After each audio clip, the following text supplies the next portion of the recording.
This kid works as a cameraman because let's face it, we all know the cameraman never dies. In this world, monsters are constantly trying to wipe out humanity, and hunters are the heroes saving the day 24/7. Streaming your job to the world has become the norm since the system grants more power based on your viewer count. Since our protagonist has zero talent for fighting or even defending himself, becoming a cameraman was his best bet for survival. This brainless meathead was planning to dive into a dungeon way above his pay grade, all of that just to impress a girl and look cool for the cameras. The MC Gangshik warned him that there were no other hunters nearby to help if things went south, but the hunter was clearly thinking with his junk instead of his brain and pointed out his target, an any simian. So off they went. When the dude unleashed his fire magic, despite the massive explosion, something felt off. The girl starts celebrating the win, and the Mohawk head actually thinks he pulled it off. Our MC might not have any awakened talents, but he's the only one with a functioning brain. The monkey monster jumped straight out of the flames and attacked. The hunter dodged and managed to save the girl too, but that's not enough. If his strongest attack failed, the only option left is becoming monster snacks, and it's all going to be streamed live. The total prick bolted and left the girl behind as bait, hoping he'd have a chance to escape. The monster just slapped that snack aside and sent her flying, because he's way more interested in the tough meat of our mohawk-headed friend. This muscular piece of trash ran straight toward the cameraman to turn him into a second bait. Everyone watching saw exactly how pathetic this rank F hunter really is. Even without powers, our boy wasn't about to give up, and he dodged the attack like a pro. The protagonist jumped and evaded another strike. It was incredible. He has no official talent, but right now he could feel a hidden power surging inside him. The monster lunged again, but with his newly discovered speed, the MC dodged once more. Then he remembered something. Gangshik always carries a few tools with him. That loser hunter used to make him do all the heavy lifting and digging, so he actually has a shovel on him. With no other choice, the MC leaped with the shovel and tried to bash the monster's head, but it didn't work. This monkey is literally rock hard. The monster flew into a rage and charged at Gangshik. The MC dodged yet another attack and took the chance to roll behind the beast to unleash a secret forbidden technique. See, no creature on Earth is durable in that specific spot. With all his might, he rammed the shovel straight through the monster's back door. The creature screamed in pure despair and agony. He's a male, and he's definitely never been through anything that penetrating before. Boiling with rage, the creature turned around to attack, not even noticing the spear in the MC's hand.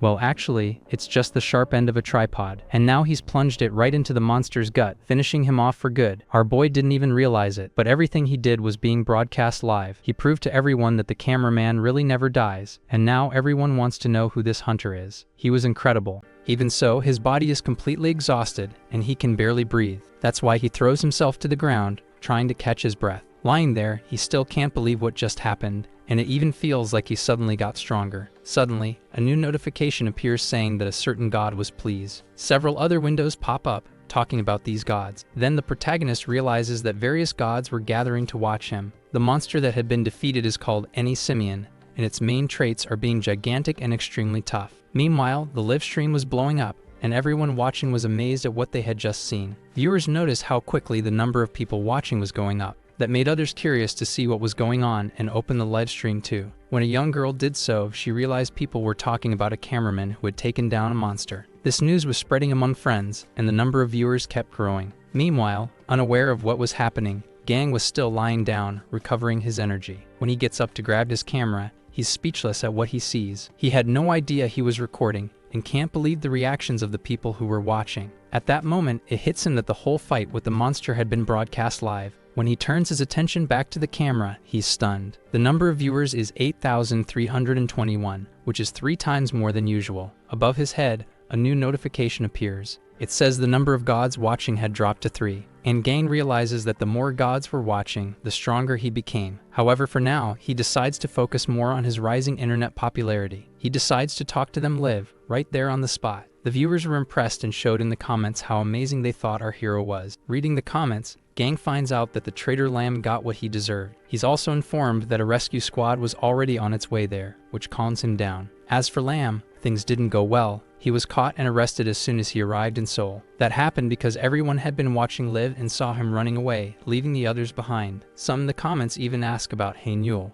wanting to know if she was still alive. With that, our protagonist remembers the girl and starts to worry too. He tries to recall the last place where she was attacked. When he turns around, he spots the young woman still lying on the ground unconscious and wonders if he should go to her. Right then, something makes Gang angry. The gods notify him that they're getting impatient and want him to go check on the girl right away. As he gets closer to her, some comment that they're going to leave, as the scene was a bit too heady. Our hero even considers stopping the recording, since it wasn't something appropriate to show online. Looking at her, he wonders if the girl was lifeless, but she didn't seem to have any visible wounds. While analyzing the girl, the gods continued to show impatience through notifications. At that moment, Gang hears something approaching. As he turns around, he sees the rescue team, so he figures it's best to let them examine the girl. Right afterward, the vehicle stops and the door opens for the rescuers to jump out. One of them runs ahead to try to save the girl. Approaching our hero, the rescuer asks if he is the one called Gang, and he says yes. As they greet each other, the man asks if he really managed to defeat the monster on his own. Gang says he did,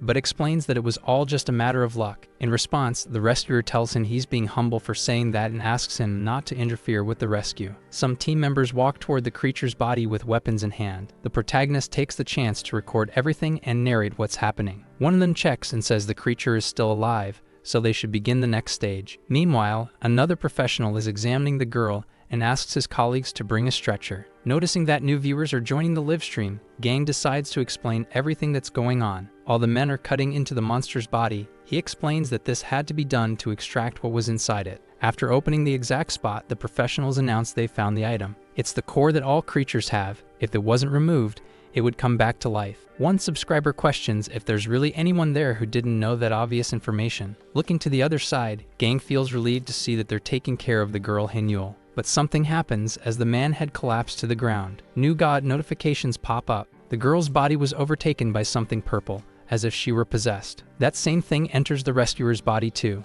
This new monster takes shape, but it's even uglier than the other one, with a horrendous appearance. Facing that, the protagonist wonders if it's really what he thinks it is. This monster is slimy and slowly starts to devour the nearby bodies. Looking closer, Gang concludes that this creature is from the underdog species. This monster is also just 1-star ranked, but it controls toxins and poisons that can easily kill humans. It was already doing that to the poor girl, hiding inside her wounded body and poisoning the people who came to help. Realizing what it is, the other workers question when exactly this monster hid there. Since there was nothing they could do at that moment, they decide it's best to grab the core and flee. The leader tells his subordinate not to panic and to follow the manual. So just as instructed, the young man goes to the spot and retrieves the core to store it. But unlike them, our protagonist wasn't going to give up. He opens his backpack, remembering something that might save them. With what he needs in hand, he comes up with a plan and believes it's enough to take down the creature. The item is a kind of blowtorch, but way more powerful. As soon as he gets it ready, our hero points it at the monster and fires it up. The flames begin to surround the beast, and the protagonist takes the opportunity to mock it, saying he had its favorite item. With that, the monster starts to panic. However, the rescuers call Gang's attention, saying they needed to recover the bodies intact for the families. Still, Gang doesn't let it go and responds that first and foremost,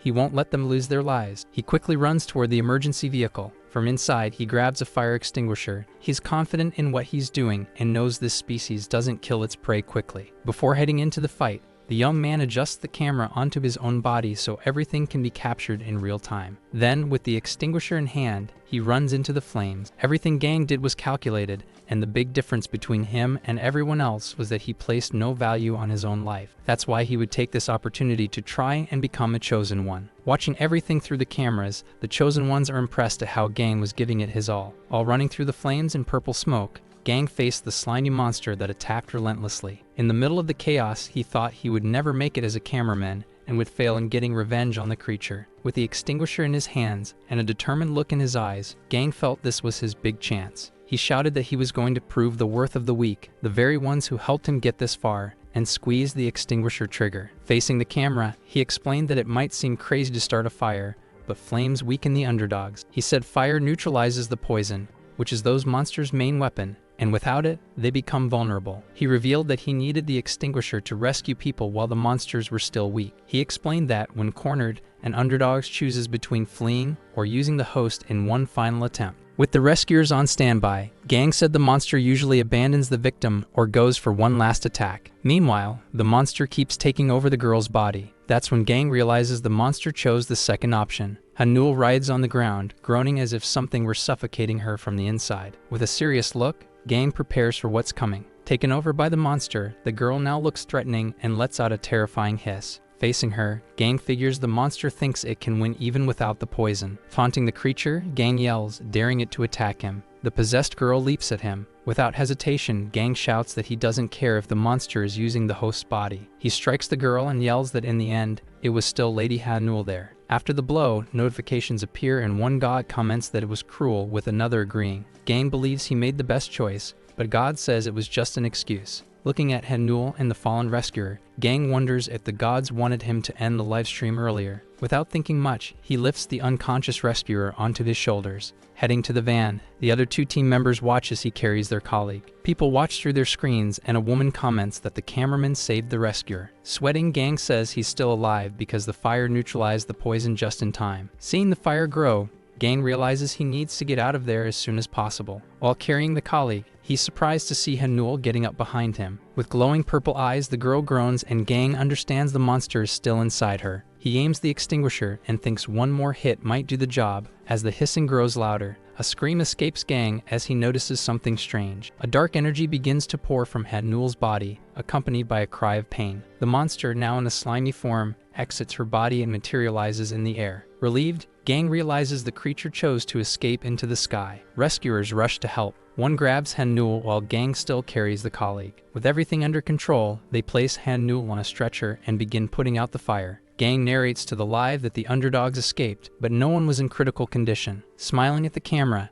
he thanks everyone who watched the stream. He announces that from that day on, Lamb's live streams are officially canceled. As he says goodbye, the screen fills with supportive comments and interview requests. At the hospital, Gang keeps recording as comments continue to roll in. Two people mention a link that was posted, but they find the site it led to strange. Smiling and taking a selfie, Gang tells Lamb he'll take good care of the audience he left behind. On the livestream, the protagonist excitedly announces the start of a new broadcast. In the Monster Encyclopedia, it shows that Underdogs is an elemental being, uses empathy, and fears fire. During the livestream, Gang introduces himself as Mr. Cameraman and says everything is about to begin. With 8,722 viewers, he thinks it was worth risking himself for that number. In front of the hospital, he comments that the test came back normal, which surprises the viewers. Outside the hospital, he believes he's only okay because of the power of the gods who want more action. Seeing reporters at the exit, Gang sighs and thinks of how to avoid them again. Surrounded by journalists asking how he won without being superhuman, Gang replies shyly. Hiding in the hospital, Gang informs the live that the reporters followed him and that he'll return once he can get out of there. In a hurry, Gang runs through the streets, trying to get home quickly. But moments later, he stops in shock, unable to believe what he's seeing. Before his eyes is his house destroyed, and he mourns the loss. Angry, he mutters and realizes monsters had been there. The scene shifts to a chaotic street, with people fleeing and rescuers everywhere. A medic asks if Gang has regained consciousness. Sitting and exhausted, Gang feels the weight of the attacks that hit his neighborhood. Two girls cry, and one god yawns while another wants to know if there's going to be a fight. One god leaves impatiently, leaving only three behind, making Gang realize he can't let this continue. Feeling his strength fading, he opens his backpack and decides to fight to get their attention. He remembers Siegfried, who became immortal after slaying a red dragon. He also thinks of Perseus, riding Pegasus after defeating Medusa with divine help. Meanwhile, he watches the sky, where divine notifications keep pouring in. A blonde man approaches, catching his attention among the rubble. With blue eyes, the man stares at Gang as if he recognizes him from somewhere. Gang turns around, surprised to realize who the visitor is. Hanjo Seep points and says he's the cameraman who defeated the Eni Simian. Gang pulls the camera from his backpack, reflecting on being recognized by someone famous. Hanjo Seep smiles at the camera and tells his fans he's found a famous figure. During the break, Gang watches the streamer and notices his professional demeanor. But as soon as the camera is turned off, he changes and calls Gang a manipulator. The blonde tries to talk to Gang, but is ignored. Name and fame don't impress him. Surprised, Hanjo Seop hesitates, unable to believe what he just heard, while Gang stares him down firmly. With a resolute posture, Gang takes control of the situation, leaving the others speechless. Annoyed, Hanjo Seop says he's deluded by fame, even though he has no abilities. Gang replies with irony and points out that Han himself always took long commercial breaks. Left without a comeback, Hanjo Seop turns to his cameraman and demands an eye-catching thumbnail.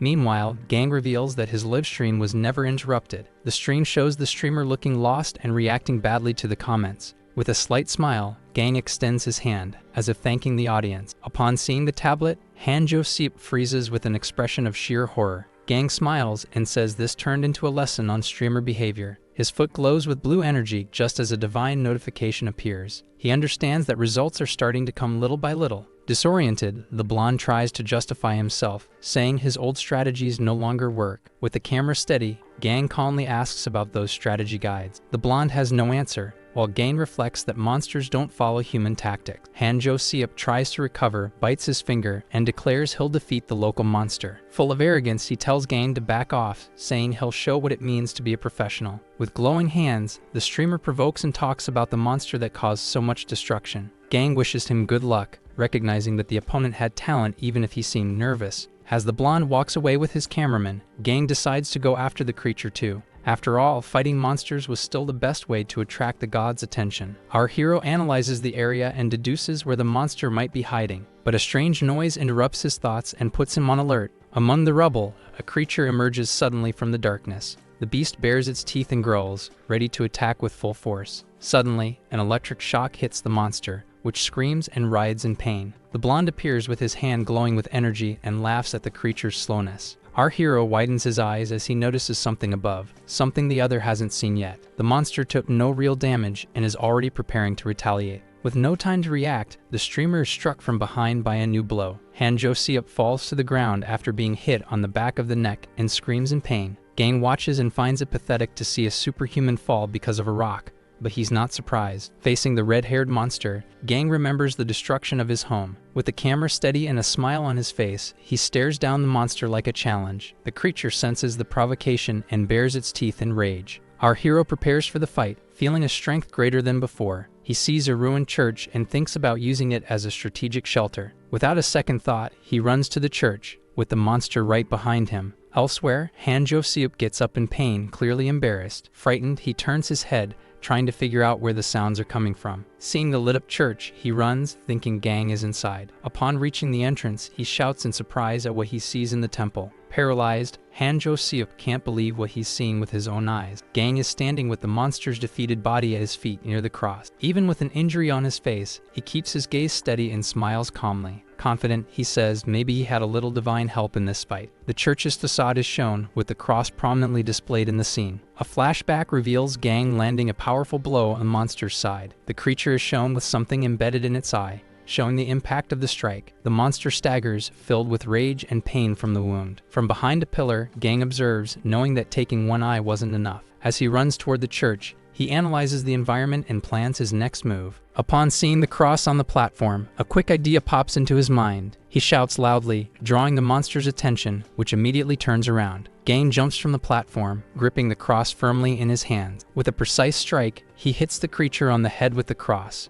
Driven by memories of the destruction, he unleashes his fury upon the enemy. The scene shifts back to Hanjo Seop, still running toward the church. At that moment, he arrives and witnesses the entire scene before him. Shocked, he can't immediately comprehend what he's seeing. Gang stands with the defeated monster beside him and the cross covered in red fluid. With a satisfied look, he thinks that wasn't just luck. Hanjo Seop tries to make sense of everything, while Gang watches the live stream's reaction. A chart shows a rise in subscribers and income for the powerless hero. Panting, Gang speaks to the viewers, showing he's still alive. With a calm smile, he thanks them for their support and asks them to keep watching. Notifications from the gods arrive with comments as Hanjo Seop yells in frustration. The blonde tries to justify himself, but Gang questions his overreaction. Pointing a finger, Hanjo Seop challenges Gang to prove who's stronger. Gang is confused by the unexpected proposal and stares at his rival. At that moment, the protagonist feels the streamer's camera seems to be capturing something unusual. With a look of panic, he senses something unbelievable is about to happen. Gang asks if Hanjo Seop wanted to form a duo, but the blonde doesn't seem to like the idea. The streamer tries to cover it up with a smile and invites Gang for a collaboration the following week. Hanjo Seop says it will be a contest with the country's best streamer to see who's the strongest. Our hero smiles and thinks that if even he praises this woman so much, she must really be impressive.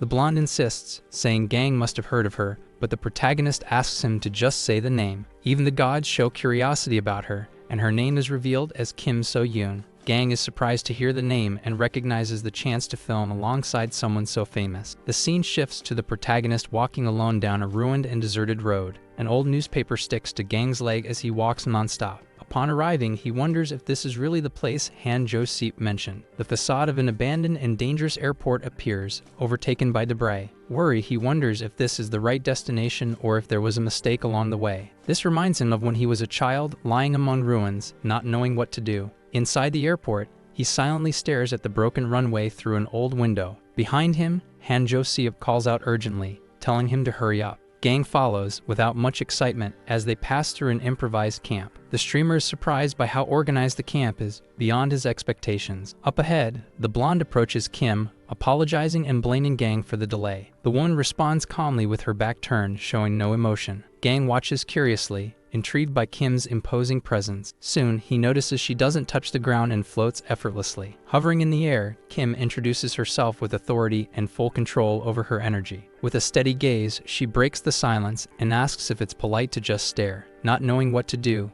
Gang tries to introduce himself, but she asks not to be called a goddess or Nunam. Kim So-yoon explains the plan, saying it will be intense, 3 days and 2 nights straight. Han Jo-seop is surprised, and Gang also seems to be hearing this for the first time. Confident, Gang says he could handle even 4 days, and she replies that they'll see. He extends his hand, promising he won't let her down during the mission. They shake hands, and Kim warns that she expects more than just words. Divine notifications appear, excited by the handshake and the promise made. 2 days later, the camp is full, with guards watching the main gate. Inside a tent, the team adjusts the equipment, and Gang notices Kim's organization. The streamer wears a military uniform, and Gang wonders if that's common for soldiers. She asks if Gang wants to become a soldier, and he respectfully declines, surprising the blonde. Kim offers him a position directly under her, but Gang says it suits her more than him. She regrets it, saying they'd make a good duo, while the blonde watches jealously. Changing the subject, Kim explains that the airport buff-roos are stronger now. She says few people know this, and Han asks if it's a monopoly,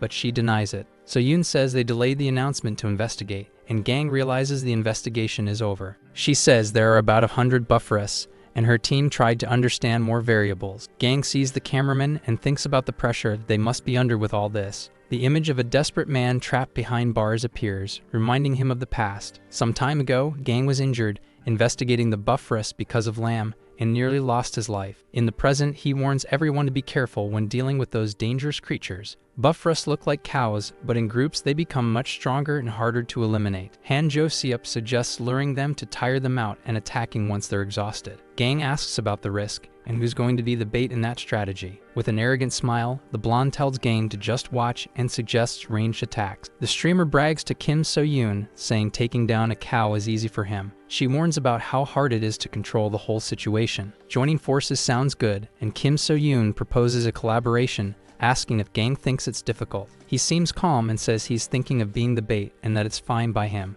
Kim attacks a buff-rust with purple energy, showing off her hunting skills. 2 people watch the stream, surprised to see Kim So-yoon and the cameraman together. Our hero thanks the viewers and thinks about Kim So-yoon's strategy. Looking at his camera, Gang thinks his streams are unpredictable. With divine notifications, he reflects that the gods want that too. The first point is the buff ability that strengthens others of the same species. Grabbing a shield, he mentions that buffs can stack, making battles unpredictable. The second point is that they grow stronger through territory wars. With a bad feeling, he remembers that bad feelings never fail. Holding the shield, Gang invites the viewers to a hunt in his style. With the shield glowing blue, he charges forward with strength and determination. Meanwhile, Kim So-yoon attacks a buffer-rock, and Han Jo-seop reassures the chat. The streamer says that he and Kim So-yoon are veterans and will handle it fine. 2 buffer-rocks boost their resistance, intelligence, and physical power. They gain fire and electricity resistance, becoming more dangerous. While Kim fights, a giant buffer-rock appears,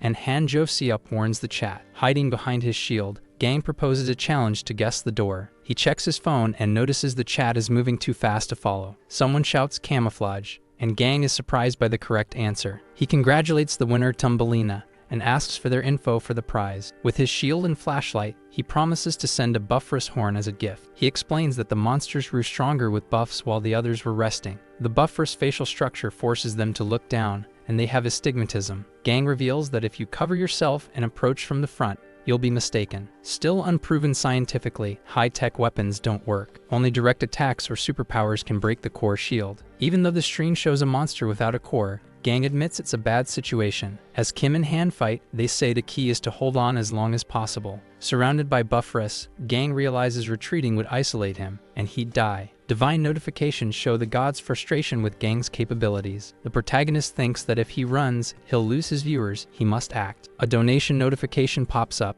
A god makes a serious decision, surprising Gang. Confused, he wonders what it is as a fallen monster starts glowing. Holding the shield, Gang looks baffled by the unexpected situation. On stream, it's revealed the donation was a shovel emerging from the monster, shocking everyone. With the shovel in hand, Gang charges a buffress and lands a clean hit. The monster's core appears right after the precise strike. He shields himself and keeps striking with the shovel. He shouts angrily for all the monsters to come at him. Surrounded by fallen buffress, he stands firm with his shovel and shield. Panting, he thinks if it's this easy for him, it must be even better for the other streamers. Looking at a buffress with a colorful aura, he realizes the bonuses are gone and the end is near. Other monsters begin to release their auras at full force. Kim attacks with a fiery explosion while someone screams Colonel. Han Jo-seop freezes a few of them with an ice attack. The girl watches the scene with confidence as the battle rages on. Relieved, Han Jo-seop says reinforcements arrived quickly. They barely made it out. A soldier in tactical gear sees more hunters arriving and thinks it really did look like the end. Holding the shovel, our hero stares at the divine notifications, wondering why the gods act this way. Gang turns his head quickly,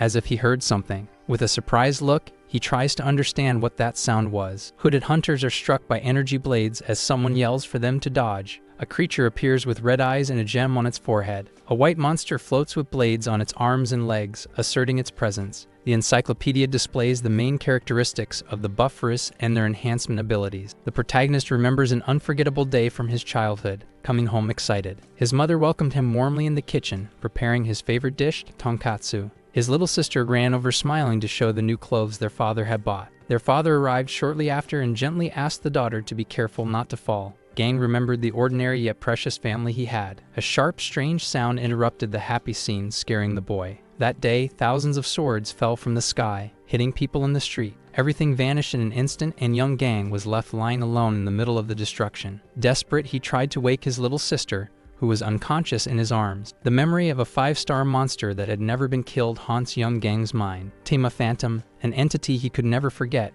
returns to his memory, and now, as an adult, Gang faces the danger with fury in his eyes. The white monster is revealed to be Null Blade. With a maniacal smile, Gang laughs, while divine notifications show one god saying goodbye and another pitying him, and the stream chat reacts with confusion. With arms wide open, our hero stares at the Null Blade floating in the burning sky, wondering why he's laughing. A wave of energy rapidly expands. With the shovel glowing on his back, Gang leaps toward the monster, shouting that he's waited for this moment. He charges forward at high speed, leaving a trail of blue energy. With wide eyes, our protagonist notices something shocking. The Null Blade moves at incredible speed, dodging Gang's attack. A giant blade materializes in the air, spinning with a blue aura, aiming at the monster. The Null Blade moves the blade swiftly. With a defiant grin, Gang yells that the attack won't work on him, and that he won't fall so easily. A beam of light shoots down from the creature to the ground. Cutting lights are launched all over the ground, but our hero dodges them. Determined, he presses forward, saying he's only alive because he wants to take down that bastard. At that moment, he remembers the tragic end of his family at the hands of that monster. With anger on his face, he says he's going to destroy it. Screaming, he heads toward the light coming from the sky. He grabs his shovel and carefully tries to weave between the light beams. He doesn't care about small wounds and says that won't stop him. Despite this monster's intelligence, he makes it clear he won't go down easily. Over the years, he ran countless simulations to face Null Blade. Then, shouting, he says he'll eliminate it no matter the cost. Meanwhile, new notifications arrive showing the gods aren't pleased with this scene. Distracted, one of the light beams grazes the protagonist. Though he manages to dodge in time, his camera gets detached from his arm. It hits the ground and the screen shatters.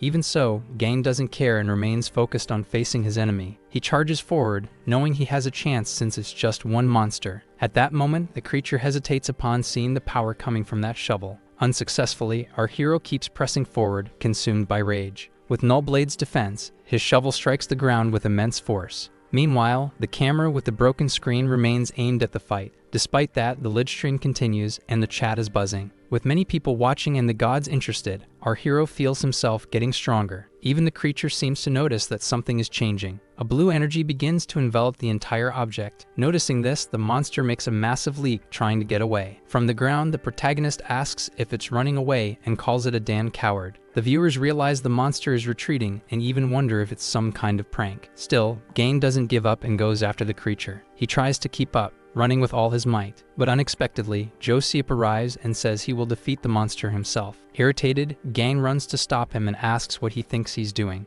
Acting full of himself, the guy says only he could eliminate the creature because he's a Korean Thor. A ball of energy begins to form above the null blade. As a result, lightning expands, engulfing the entire body of the world. Smiling, Joseph asks what the taste of his lightning was. However, judging by the look on his face right after, things didn't go as expected. That lightning strike didn't cause any damage to the massive creature. This worries our hero, since now it's 2 against 1. Because of that, the null blade starts increasing the number of swords on its body. More slashing lights are also launched, but Gang manages to dodge. Still running, he grows concerned as things keep getting worse. Very quickly, the monster moves through the sky, while the blonde watches. Seeing that, the protagonist seems to know exactly what's going to happen. The monster fled. Just up ahead, Joseph is still standing still. He looks at his phone, which is streaming the live, and says he's screwed. In the live stream, comments start showing up, and the viewers are not happy with the blonde's actions. With an awkward laugh, he says he thought his move had been perfect. Right in front of him, Gang appears holding the shovel, and Siop, knowing he might get beaten, even trembles. The young man tries to explain, saying they just had bad luck and could try again another time. But our hero doesn't let it slide and immediately punches him right in the face. Gang says that was the worst thing he's ever heard in his life. Because of this outcome, the gods are also displeased, since they wanted to see the fight. The next day, Gang is lying in his hospital bed, recovering, but the image of the null blade doesn't leave his mind. He thinks that at least this situation allowed him to gain some power in his shovel. He also saw that he could use it to attack that monster. Recalling part of the fight, he concludes that next time, he'll definitely defeat it. Outside, he hears the cry of a crow and wonders why there's one around so early. In the monster encyclopedia, it's shown that the null blade is a humanoid monster that can use an undetermined number of swords. The day is quite calm, with everything going normally. After hearing the crow cry in his hospital room, our hero realizes it's a Corvocal. In this world, there are 2 types of monsters, some dangerous. But there are also harmless ones that have no interest in humans, like these crows. This bird is a kind of prophetic monster that reveals the luck of a specific area. Each side of the head means something different. The left side signals bad luck, and the right side, good luck. In this case, the cry he was hearing came from the right side of the head. Still in the room, more divine notifications begin to arrive, showing the gods' dissatisfaction. At that moment, Gang remembers where his gear might be. He opens one of the drawers beside him and finds that his tablet and phone are there. Looking at the tablet screen, he wonders what happened while he was being treated. Reading news about the last fight with the monster, he realizes the creature fled south. The whole area where the fight took place was destroyed, showing that the monster wasn't just any ordinary threat. If it weren't for the gods' power, Gang would have been wiped out. And either way, nothing would have gone well with his colleague interfering. Looking at his body, the protagonist notices that even after fighting it, he has no injuries. His entire body, even his feet, is intact. Because of that, he grows worried, wondering where his shovel ended up. One of the gods even comments that he took too long to look for it, which irritates Gang. They're not willing to help our hero. He'll have to search for it himself. Since it won't be resolved now, he adjusts his camera. After starting a live stream, he shows his fans that he's doing fine. Smiling, he notices everyone has a lot of questions. However, he decides to answer the most frequently asked one and says that he is not a superhuman. He also chooses to share his entire past, including the loss of his family. And with that, it becomes clear why, since childhood, he's been determined to wipe out monsters.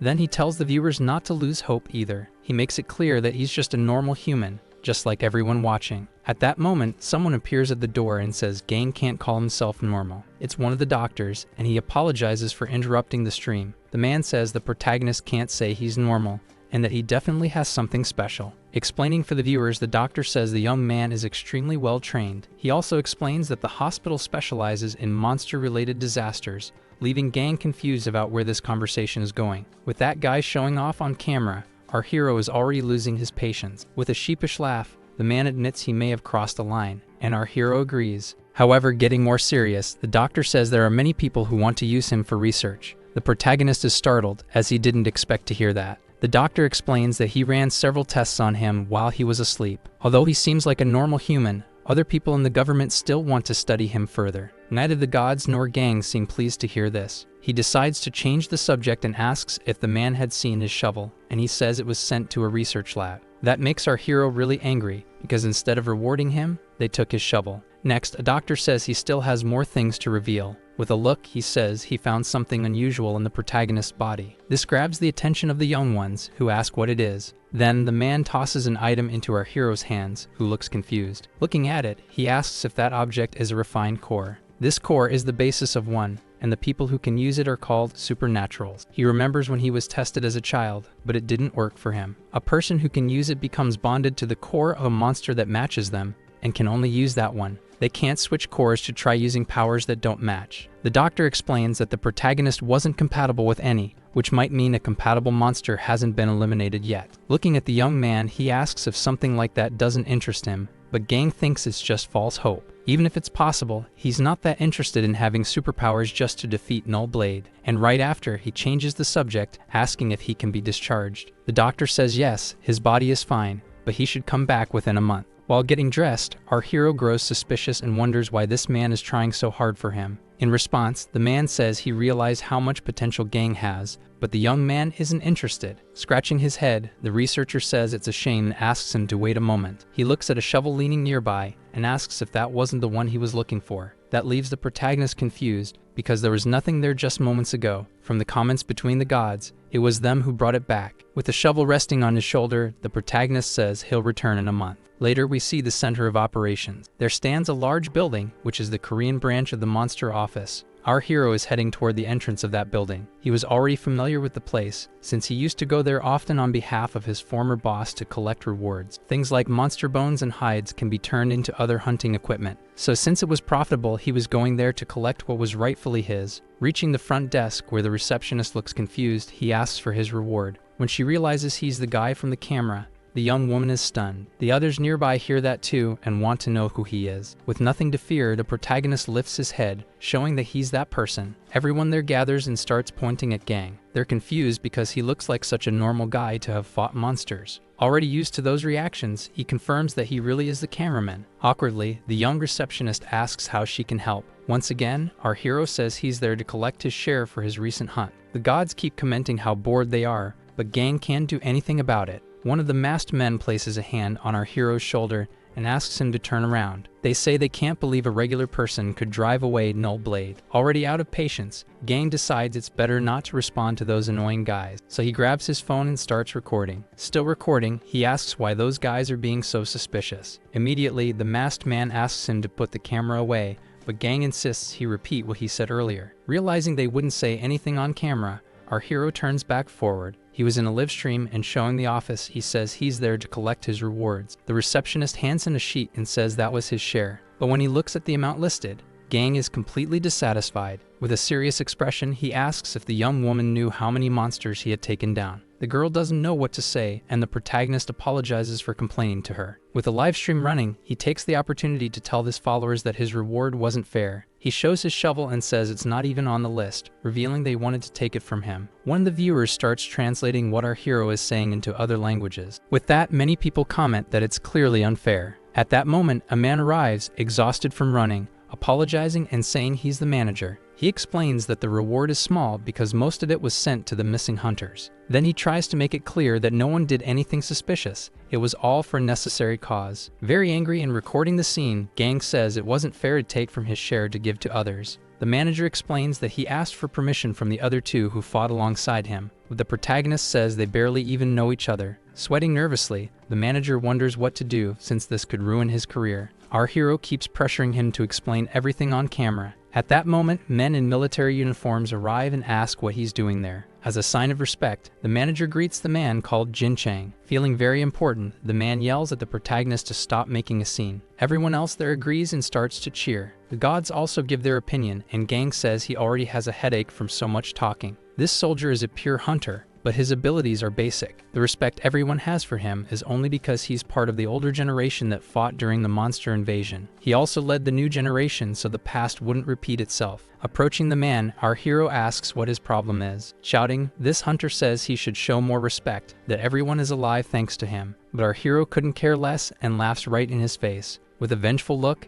Gang says that on the day his family was wiped out, no one helped. Looking at them both, he continues and says that, in truth, the government had missiles pointed right at his neighborhood. Back then, among the monsters that showed up, the government decided to strike everything at once with a single blow. Because of that, everything in the area, including the protagonist's home, was completely destroyed. Even so, the ones who should have been eliminated didn't suffer a single scratch. He still remembers fighting tons of them. He's convinced he can win even if it's 1 against 1. After saying all this, Gang asks the old man not to interfere. In response, the elder says that even though he understands, he couldn't just stand by. That's because he knows what was done in the past was wrong, but he won't let it happen again. Hearing this, the protagonist says the old man is mistaken. He's not a hunter, just a regular person. When he hears that, the soldier is shocked because he knew his hero had fought the Null Blade. Ready to leave, Gang says he's just going to take the shovel and a buff rust horn and doesn't want anyone trying anything funny with him. At that moment, the manager seems impressed by something he notices. Looking at the shovel in the backpack, he calls it Mosu and asks what it's doing there. Turns out they had taken it earlier and had named it after a great warrior from the past. Looking at him, the protagonist asks if there's a problem, since he's staring at him like that. Terrified, the manager realizes Gang might know they had taken it before. Someone calls the man's phone. Our hero uses the moment to head out, and the manager runs after him, asking him to wait. The man says his boss wants to meet him personally and will also bring his full reward. The gods remain impatient, eager for more adventures, and Gang, out of patience, tells them to wait. From a distance, our hero hears someone calling his name. A man, clearly agitated, arrives pushing others out of his way. Grinding his teeth, he makes his rage very clear. As he finally reaches the front, we realize it's his former boss, Lamb. With this opportunity right in front of him, our protagonist already thinks about activating the stream. They head outside to face each other. On the broadcast, the musclehead makes it clear how unhappy he is with his former camera assistant. Meanwhile, our hero is excited about it. The gods were also eager to see something happen. Nervously, Lamb says there's no denying Gang fought monsters, since it was live-streamed. However, he points at the shovel and says it must have all been thanks to it. The others who are there watching believe what he says and agree that must be it. Even so, the protagonist couldn't care less and asks what the problem with that would be. With a defiant look, he questions if Lamb came all the way there just to say that. Getting closer and closer to the buff guy, our hero says he sure had guts to come up to him. The man tries to play it cool, but inside he's wondering if that's really the same guy he knew before. He even recalls some moments from the stream and questions if all that was just because of the shovel. Pointing his item at the bulk, Gang asks him in what way he preferred to be sent to hell. Terrified, he pleads with our hero not to come any closer or else he'll fight back. Still, the protagonist doesn't care at all, and even brings up the time the guy ran off alone. Lam tries to explain himself and says he was sentenced, mumbling about the fine he had to pay. He also says he's now being forced into an arranged marriage with someone he doesn't even know. Hearing all that nonsense, our hero sighs and says the guy really is hopeless.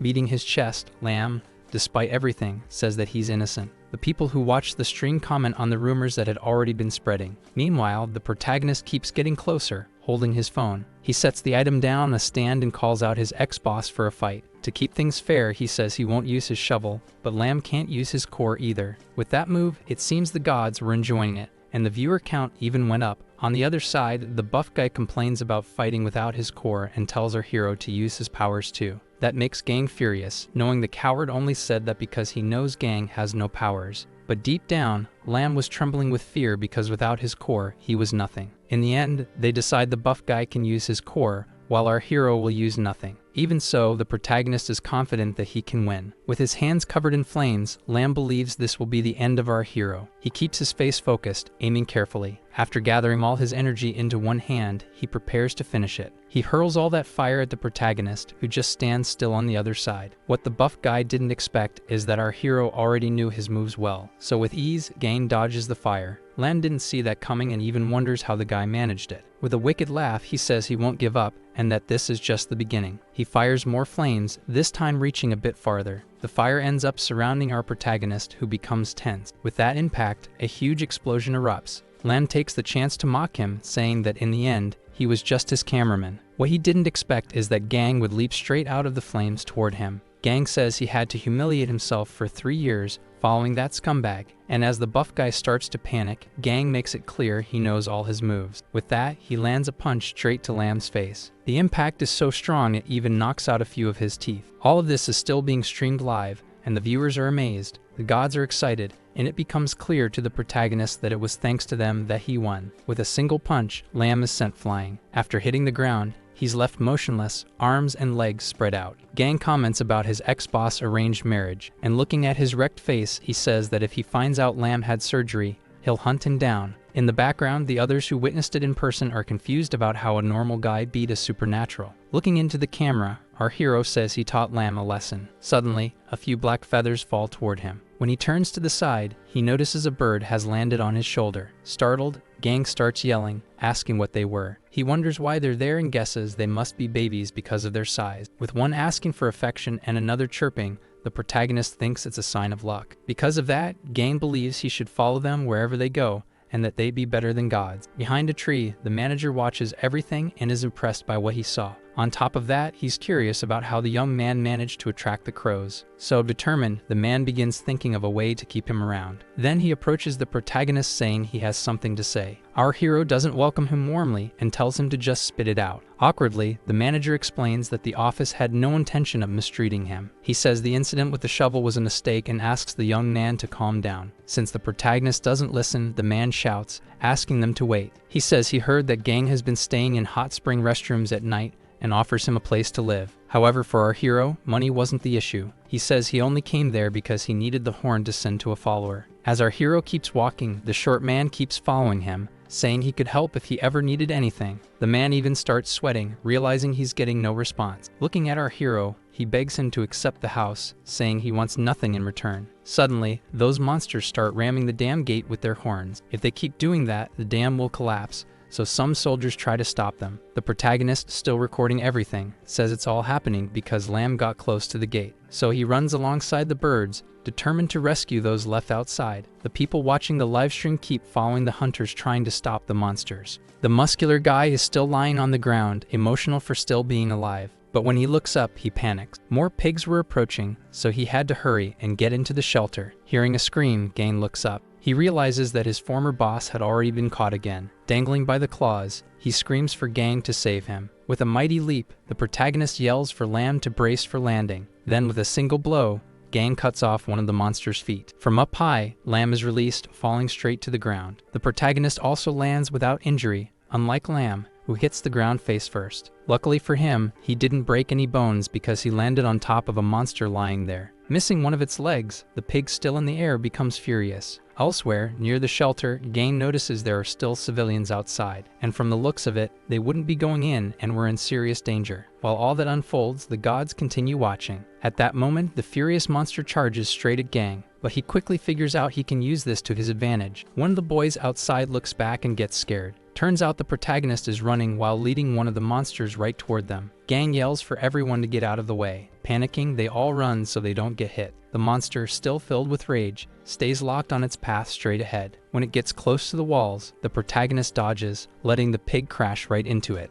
People quickly realize the beast managed to smash the entire entrance. Our hero seizes the moment to point ahead and shout for everyone to go inside. One of the government workers starts arguing with the protagonist, asking what he thinks he's doing. But our Cyril has no patience left and grabs the man by the collar. Gang tells him that instead of whining, he should help others save themselves. He orders the men there to gather the other hunters. That's because, given the size of those monsters, they could only enter one at a time. So the men agree and say that if they're facing one at a time, they could try. With that, all the hunters gather at the entrance to take down any monster that came through. The protagonist feels confident, knowing these people can handle it. As for the rest up in the skies, he'll deal with them himself. A mother and her child were left behind and were about to be attacked. Fortunately, our hero arrives in time and manages to slash the pig's wings. The viewers even comment that they're really enjoying Gang's heroism. That reminds the protagonist of the Null Blade, whom he desperately wants to eliminate. He runs, unwilling to waste time, so he can earn more followers and grow strong enough to defeat him. The people witnessing it all in person would see his full display of heroism.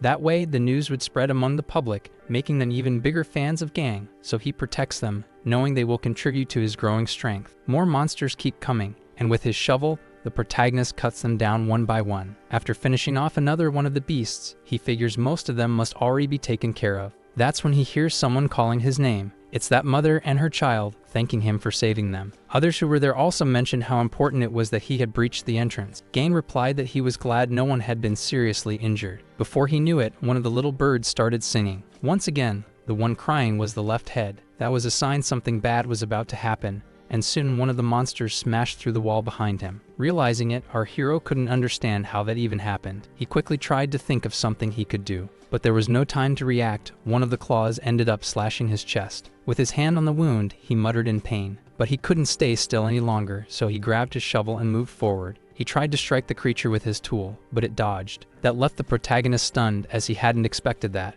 As he fought, he realized this monster was different from the others. Looking at that horrid face, he figured it must be the leader of them all. The creature flew up to strike again. It charged with its horns, aiming to pierce our hero, but he managed to block it. With one hand, he held onto those horns. With the other, he held his shovel and tried to stab it. After having one of its eyes pierced, the monster started to scream. Gang, still hanging onto one of the horns, dangled in the air. The beast took off flying aimlessly through the skies. Meanwhile, the protagonist clung on, trying not to fall. Up ahead, there was a hole the boar seemed to be flying into. Our hero was shocked to see this and hoped it wasn't what he was thinking. That hole had multiple layers going downward, and it was straight into that hole the creature fell, crashing violently until it hit the ground. Down there, the entire floor was destroyed, making it impossible to tell where exactly they had landed. Outside, a few murmurs could be heard from people approaching. They wondered if that was an underground cave and if our hero was still alive. At the bottom, in the middle of the rubble, Gang raised his hand. That way he managed to crawl out from under the rocks. However, he was still a bit dizzy and couldn't steady himself. Surprisingly, the live stream was still going, and all the viewers kept watching. Unexpectedly, that monster also woke up, sending everything flying. With its claws about to strike the protagonist, the young man thought about what he could do to dodge. But it seemed like his body wasn't moving the way he wanted, thinking it was the end for him, as the creature's claws were right there. But just when he least expected it, someone appeared, leaving Gang confused. A purple light emerged in the area. Looking up, we see it was the young Kim, and with her power, she was controlling the monster. With her eyes locked on our hero, she asked if he was planning to end that alone too.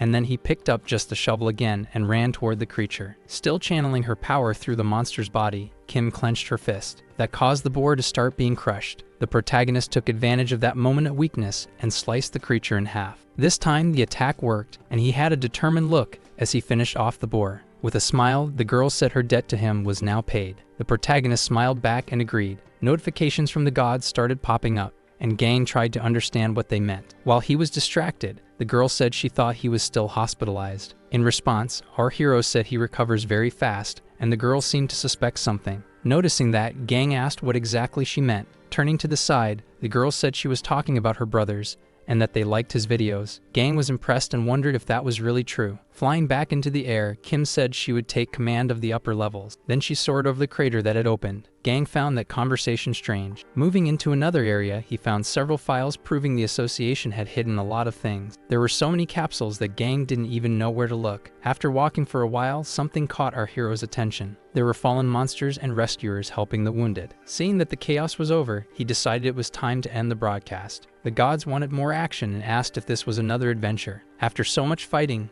Gang was tired, but if it weren't for those gods, he wouldn't have made it this far. So as he walked, he thought about what he could do to satisfy them. But someone caught his attention. A hunter asked if he was the cameraman who kept fighting. He's interested in the shovel that Gang uses, but the protagonist makes it clear that it's not for sale. Letting out a sigh, he reflects that it actually took a while for people to start showing interest. To avoid drawing more attention, Gang considers postponing his next adventure, but the gods don't agree. On another page of the encyclopedia, we learn that pig monsters only get close when they smell trash. To cheer up our hero, the gods make another donation. Gang, who wasn't expecting it, realizes just how much they enjoy a good adventure. Clenching his fist, he tries to feel if there's been any change in his strength. That hunter keeps chasing him, asking to make a good deal. He insists that he pay any amount and would make better use of the item. Already irritated, the protagonist says he'll turn on the camera if the guy doesn't stop bothering him. Another person who notices the situation interrupts, asking what's going on there. Commanding respect, he asks the guy if he's trying to take something from our hero. With a look of disapproval, the man says hunters like him tarnish the image of everyone else. The protagonist keeps a suspicious look while watching the two.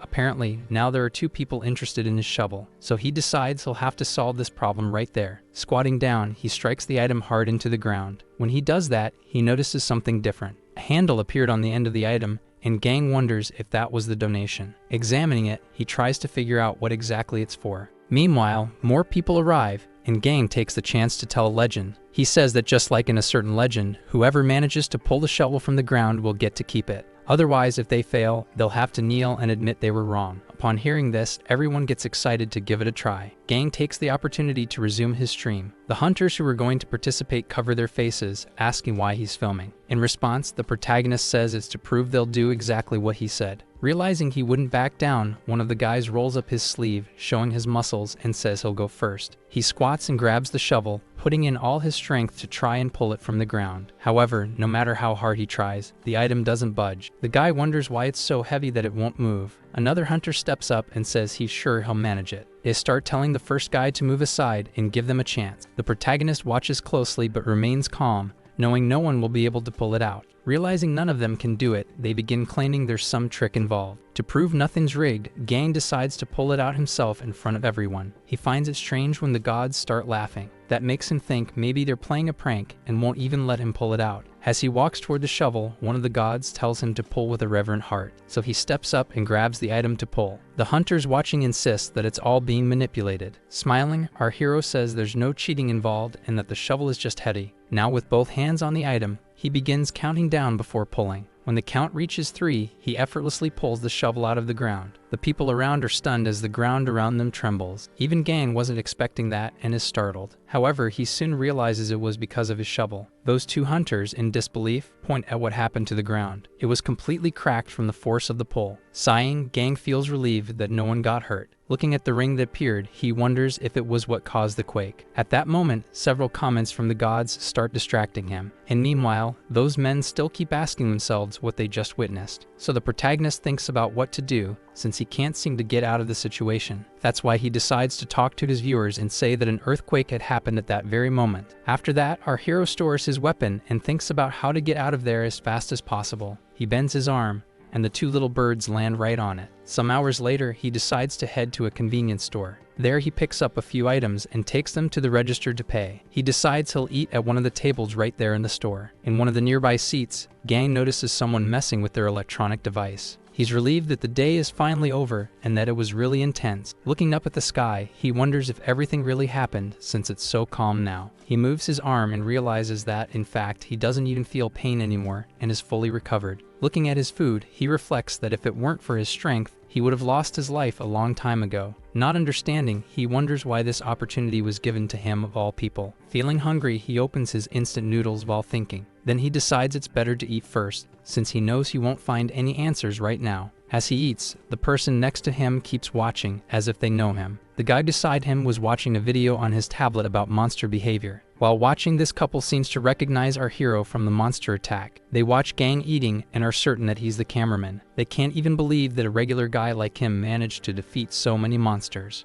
As so many things are said about the protagonist, they keep watching him closely. They don't seem to believe that a guy like him could have done all that. While he eats, one of the gods sends a notification, and it annoys him. But then he realizes a new god had joined in. So slapping the table, he decides to leave since he can't be seen like that. Excited, our hero says he's going to meet the girl who won the prize. Walking to the location, he passes through the road known for being saved by Kim. With every step, he gets closer to the Monster Association, so the security is extremely tight. As he walks, he finds it a little strange that the prize winner also lives around there. That's because the area is luxurious and only hares live there. At that moment, someone yells at our hero, calling him an intruder. One of the guards tells him not to take another step. With a weapon pointed at his neck, he tries to explain that he's not suspicious. Even so, the guards don't listen and only notice the weapon Gang is holding. The birds on his shoulders get scared and fly off. That startles our hero, who lets out a shout. Because of that suspicious movement, the guards end up shocking him with electricity. When they get closer, they realize it was the famous cameraman. Embarrassed, Gang says he understands their reaction. If it were him, he'd do the same. One of the men ends up revealing he's a big fan. Taking advantage of that,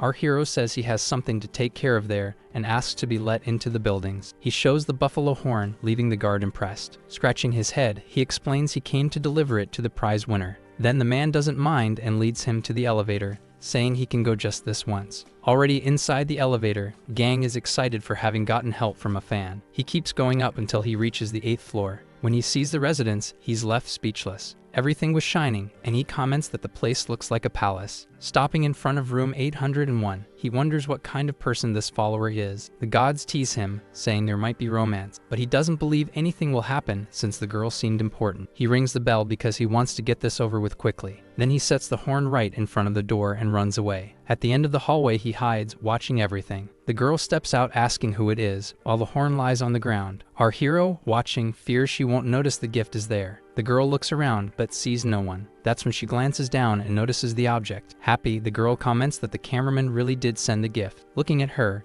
Gang thinks she chose her username well. That's because she was a very beautiful young woman. Unexpectedly, his birds start making noise. That makes the girl curious, since she heard it too. Really frustrated, Gang tries to cover the bird's beak, but he had to stay very still, since the girl was already heading toward the sound. She looks behind the wall where she thought the noise came from, but it was already empty. Nothing was there. As he runs away, the protagonist wonders why he's fleeing instead of congratulating her. The same guard from earlier sees him running and asks why he's already leaving. In response, our hero asks the man to keep his visit there a secret. Mocking him, the gods comment that it seems the boy's never had a girlfriend. Suddenly, halfway through, a force knocks him to the ground. When he looks ahead, he runs into someone he already knew. Standing there was the famous Kim, with a very serious look on her face. As he gets closer, he notices that the guy lying on the ground is his familiar cameraman. Then jokingly, he asks if by any chance she's interested in him, but the girl doesn't like it, and pointing her power at his face, says that she lives there. The protagonist, noticing her irritation, explains that he's only there to deliver the prize. He then asks Kim not to look at him with that angry face. Next, he continues walking, saying he'll be leaving now. Looking at him, the young woman says that Gang doesn't know how to value his own life. In response, he simply says he'll write down what she said. Gang doesn't seem to have enjoyed the lecture he just got, but says he has no choice. In one of his hands, he's still holding the birds, who start screaming. Agitated, they fly up to Gang, lashing out after being squeezed. After they calm down, the protagonist notices their feathers are shinier. Then he remembers it's feeding time, and checking his coat, he realizes the core is missing. Because of that, the gods start sending notifications showing they find it funny. That's when Gang realizes the birds ate the core. They fly off, and Gang gets furious, yelling at them to spit it out. He runs after them, shouting that he won't forgive them. From one of the windows, the follower watches the scene unfold below. Later, an evacuation alert is issued because more pig monsters are approaching. A mother and her son are running toward the gate, which is already closing. Unfortunately, the creature gets there first. Making a terrifying noise, a monster gets ready to attack the woman. It opens its huge mouth, showing its fangs. The woman crouches down, trying to shield her son. As the monster prepares to strike, a bright light appears in the sky. Descending from above is our Gang, who quickly eliminates the monster, saving the family. When the mother looks up, she's shocked by who she sees. She realizes that the one who defeated the creature was the famous cameraman. From above, the live stream is broadcast in full detail. Pointing to his birds, he asks if they managed to capture everything. His camera was wrapped around the necks of the birds filming from above. The gods complain about something,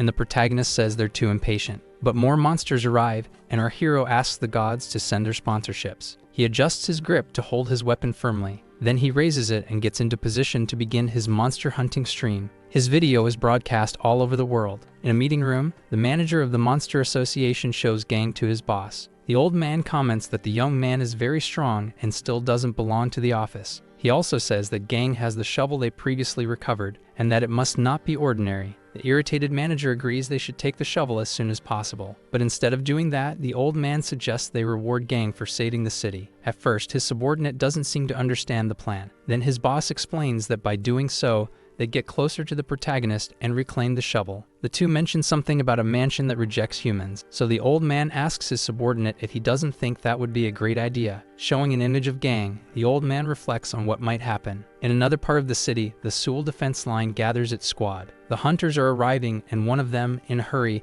asks for the gates to be opened quickly. Looking at the soldiers with their weapons, this hunter calls himself lazy. Hearing that, one of the soldiers gets irritated and wants to respond, but his colleague calms him down. He ends by saying that if those bastards didn't have cores, he'd have handled it already. Looking at the hunter, the man complains about finding a monster nest right now. His companion asks what exactly he said, but the man is frightened by something. He says a big dust cloud appeared in a certain area. As our hero walks through the city, he hears news about a monster invasion. The alert sector calls for reinforcements to help in the fight. Meanwhile, Gang arrives at a different location. He looks around the whole city and comments that nothing has changed. 24 hours earlier, Gang had been summoned by the hunter's office. That manager said they wanted to reward him with an even better house. Hearing that kind of talk, Gang immediately gets suspicious. The man concludes that the house would be in Gangnam, a city inhabited only by hunters. For a few moments, our hero wonders if this is really happening. This place was a very prosperous open plains district, which made it an easy target for monsters. But when he heard about the reward, he immediately questioned why they were offering it. While that manager celebrated, the protagonist concluded that they were plotting something. So he decided to accept, just to find out what the plan was. The gods were already excited about the adventure, while Gang just wanted to find his house first, and he took the chance to ask if they had any gifts for the new home. In response, they told the protagonist to keep dreaming. As he walks toward his home, someone recognizes our hero. A blonde guy live streaming says it was a coincidence to run into the famous Cameraman. He pulls him into the broadcast and talks about how amazing he was against the boars. He takes the opportunity to invite Gang to be part of one of his vlogs. The blonde guy keeps showing off while our hero struggles to hold back from punching him. But one comment startles Gang. The guy already knew he was moving. Pointing at his sister, he explains that she's a super fan, so she knows everything about him. The girl gets really shy as she introduces herself to Gang. The two greet each other, and the brother gets furious because she's not keeping the camera steady. Hugging the protagonist, the blonde guy asks if he wants a little help getting around. While holding out his card, he says there's no need to be suspicious, and that Gang shouldn't be harsh with someone who only wants to help. As they walk, our hero comments that the place seems empty, and the blonde guy replies it's because of the monsters. Suddenly someone calls out to him, catching him off guard. He asks his sister to turn off the camera so she doesn't record this. The person arriving is one of the hunters and doesn't look happy with the blonde guy. With a very annoyed expression, the man asks why the kid is still doing that. Trying to change the subject, the blonde guy asks how the hunter's day went. Ignoring the question, the redhead just scolds him, saying he should be hunting instead of filming. The blonde explains that he had an appointment with the protagonist. Getting closer to our hero, the redhead asks if he's into clowning around too. He asks to see his hunter ID, but Gang refuses to back down. Then the man starts mocking our hero, saying he's weak. Smiling, he said the protagonist hadn't faced any real monsters yet. Then he points a knife at Gang's neck to intimidate him. But as expected, our hero calmly looks at the weapon. Still mocking him, the redhead says his group isn't made of clowns like Gang, who only beat small monsters. What he didn't expect was that the protagonist would challenge him. Gang concluded by saying they would now find out who the real clown was. The tension between the two rises as the goofy blonde starts getting scared. One of the female soldiers asks him to calm down. She scolds the redhead, who says he was just playing around with his trainee. But after all that, doesn't the atmosphere feel weird? Both our hero and that arrogant redhead keep staring at each other. After a while, the siblings arrive with our hero at his new house. Making a lame joke, the blonde said that if Gang had defeated Null Blade, he'd be with Kim right now. Out of patience, our hero says that now that he's arrived at his house, the guy can go away. After insisting too much, Gang clenches his teeth and says he'll punch him if he doesn't leave. The guy brushes it off and says it's fine, and that he'll visit another time. After taking a look around the house, the protagonist asks the birds what they think of it. At that moment, one of them shows a worried expression. Then, just as expected, it lets out a loud scream, leaving our hero concerned. It keeps screaming non-stop, showing that something is wrong with the house. Gang already suspected it, and now he had confirmation that this house is not normal. From above, nothing looks out of the ordinary, so our hero starts going up the stairs to see what's there. He tries to be as careful as possible, checking every corner. When he reaches a certain room, he throws the door open. Without hesitation, he enters, ready to strike with his shovel. But in every room he did this, everything seemed normal, and so he continued for a while, finding nothing wrong. After searching so much, he even lay down on the bed to catch his breath. Then he looks at his baby crows, trying to understand them. He tells the birds not to cry so much without a reason, but the little ones don't like their brother and start complaining. Next, our hero gets up and asks the two to take care of the house while he's gone. However, they immediately get agitated and start making noise. Gang tries to calm them down and asks why they're crying like that. Outside, our hero hears an alert saying the defense line was being breached. They announce that all hunters should prepare for battle. Upon hearing this, the gods are already excited to watch, but the protagonist doesn't like it since he didn't have time to rest. Even so, with his shovel, he gets ready. But a loud noise grabs his attention along the way. There was a huge explosion knocking down a wall. Amid the rubble, a rescuer says he found someone. Turns out the place that was destroyed was Gang's house, and the unconscious person was him. Slowly he regains consciousness, but doesn't know what happened. Another rescuer arrives, asking them to hurry with the evacuation. Getting up, our hero wonders if what happened to him was caused by the monster. Looking around, he realizes his whole house has been destroyed. The two crows are fine and come close to Gang, making noise. Gang notices they were announcing a bad omen. Then he hears the sound of the monster's hooves approaching. The protagonist tries to hide, but the huge creature had already seen him. The monster's mouth fills with a fireball. Not knowing what to do, the protagonist says they should at least introduce themselves first. But of course, the beast ignores him and attacks, sending Gang flying. Trying to hold on, our hero digs his shovel into the ground. With that, he manages to hang onto it to avoid being blown away. Even so, the force is too strong and Gang can't hold out much longer. At that moment, above his head, his birds appear. Gang is confused, wondering why they're there, and he realizes the wind began to shift after that. He recognizes that, even as babies, the crows are very capable. So he takes the opportunity to start running, asking the birds to keep pushing the wind. They quickly get close to the monster with its mouth wide open. It resembles a minotaur and looks very angry. Despite that, the little crows stay focused. Trying to hit them, the minotaur throws a massive fire punch, hitting the ground. Once again, it raises its claws, trying to defeat them. The birds keep flying around, drawing its attention and making it even angrier. Getting closer, our hero taunts the monster, asking what it's looking at. Immediately, the creature turns around. However, the protagonist was already in position, and as soon as it turns, he strikes and runs to the other side. As the creature screams, Gang shoves it, saying it's payback for the destruction of his house. With that, the monster loses balance and falls. Then our hero leaps over the body, ready to deliver the final blow. With all his built-up rage, Gang slams his shovel into the minotaur. When he pulls it out, the tool is covered in red liquid, and Gang still doesn't seem satisfied. Furious, he yells, frustrated over losing his home. He says he had just arrived and that this was unfair. After killing the monster, he takes its core. He takes the chance to offer it to his birds as food, but one of them seems fixated on something,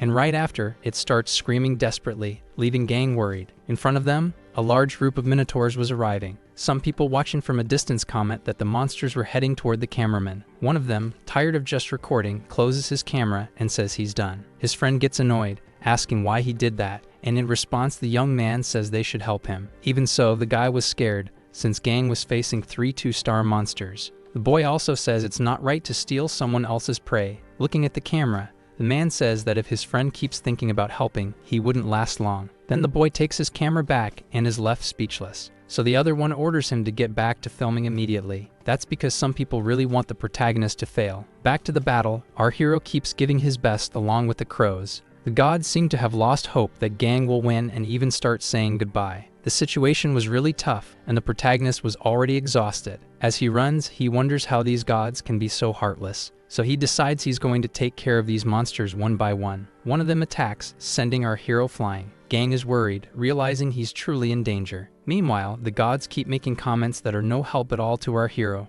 After that, one of them scolds the others for their behavior, and Gang thanks him. Yes, he gets a notification saying he'll soon receive a performance bonus. Thinking about how good the shovel he received is, he knows he can't miss this chance. That gets him fired up to keep going. Determined, our hero says he'll go all the way, even if it means losing his life. And right after that, another god starts watching our hero's battle, which makes him happy. Now with more strength, Gang runs toward the minotaur and tells his birds to block their breathing. As soon as one of the monsters opens its mouth to release fire, the protagonist strikes with his shovel. The heat is intense, and the fireball keeps forming. Our hero feels all that heat, trying to protect himself. Even so, he lets out his battle cry and pushes forward. One of the gods brings in another friend, reaching the max viewer count. Because of that, our hero is blessed with an extra power boost. He looks up, sensing something strange around him. His crows had turned black and white. Even the minotaur monsters looked the same. That's when he realizes time around him had stopped. Some lights begin to shine in the sky. Then he notices different game dice descending from above. Confused, Gang tries to understand what exactly is going on. The dice float near his head and begin spinning nonstop.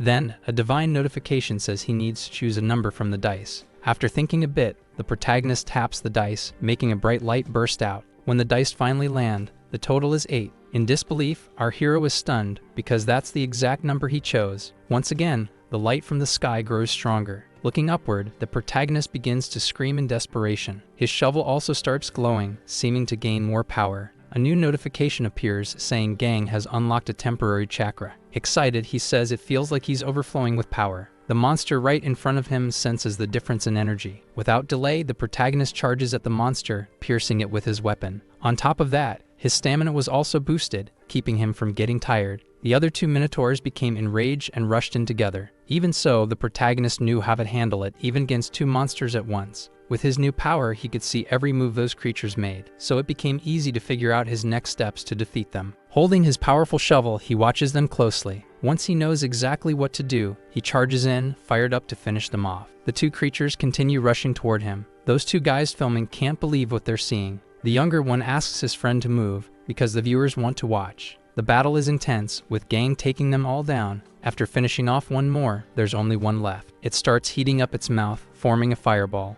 Shouting, the protagonist says that if the monster stops fighting, it could become his friend. Since the creature doesn't listen, he quickly uses his weapon to slash its neck. Within seconds, the third minotaur is also on the ground, lifeless. After taking down all three, our hero breathes heavily. He's relieved and also gets a performance bonus. This minotaur species is known for consuming carbon monoxide and reproducing rapidly. After that, during the fight, our hero believes the other monsters have already been dealt with, since there were more hunters around. The others who watched from afar can't believe he defeated all three by himself. Looking up, he sees that the gods are really excited. The young man who witnessed the whole thing from a distance didn't seem too pleased. He wonders why the protagonist fought like that, since battles are usually handled from afar. Even fighting up close, Gain's blows landed successfully. As our hero walks away, the people behind start whispering. He heads back to where his house was and wonders where to go next. At that moment, he remembers that his birds weren't there. When he goes out to look, he sees they're feeding on the monster's cores. Suddenly, he starts feeling dizzy and wonders if it's from pushing himself too hard. He feels the entire ground shaking and thinks he's about to faint. But what he didn't expect was for the whole ground to be destroyed right then. Something bursts from the ground at high speed, very close to where Gang was. He stands there, mouth wide open, wondering if it was some kind of artillery. This thing was so big he could barely see the end of it.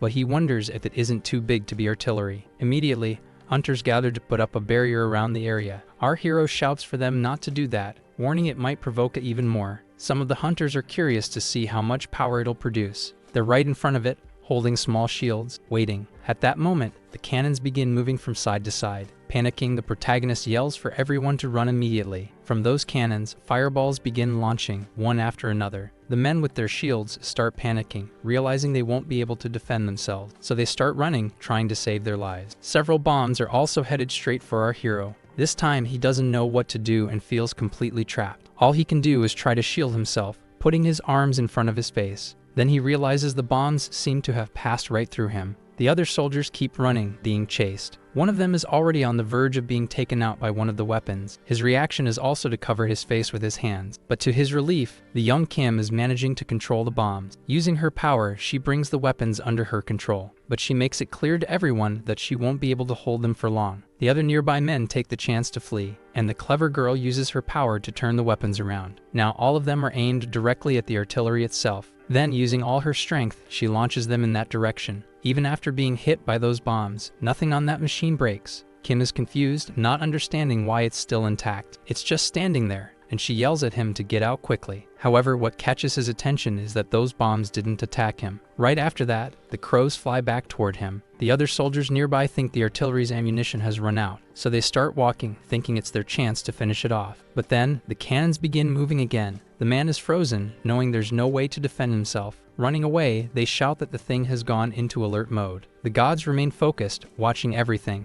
and tell Gang to touch the artillery. He then concludes that, apparently, the thing doesn't recognize him as a target. On the monitor showing the outside view, the artillery locks onto Gang, and outside, one of his birds begins to squawk, this time signaling something good. From afar, someone yells that the cameraman is approaching the fortress artillery. What's even more confusing to him is that there's still no reaction from it. Our hero also concludes that it really doesn't react to being approached, but he becomes curious and says he'll need to investigate why. At that moment, a small entrance opens, which leaves him puzzled. The gods grow impatient, telling him to go inside already. The camera attached to his birds begins broadcasting. Gang introduces himself and says this is the first time someone will reveal the inside of an artillery. Then, excited, he enters the place. The interior is very dark, and he asks if the viewers can hear that sound. Taking out his phone, He turns on the flashlight to try to see. The place is full of machines and spans several floors. Gang is amazed to be witnessing something like this. The sound he was hearing was coming from those robotic arms. He wonders how exactly he'll explain everything he's seen on the live stream, so he decides to say that this place is now his home.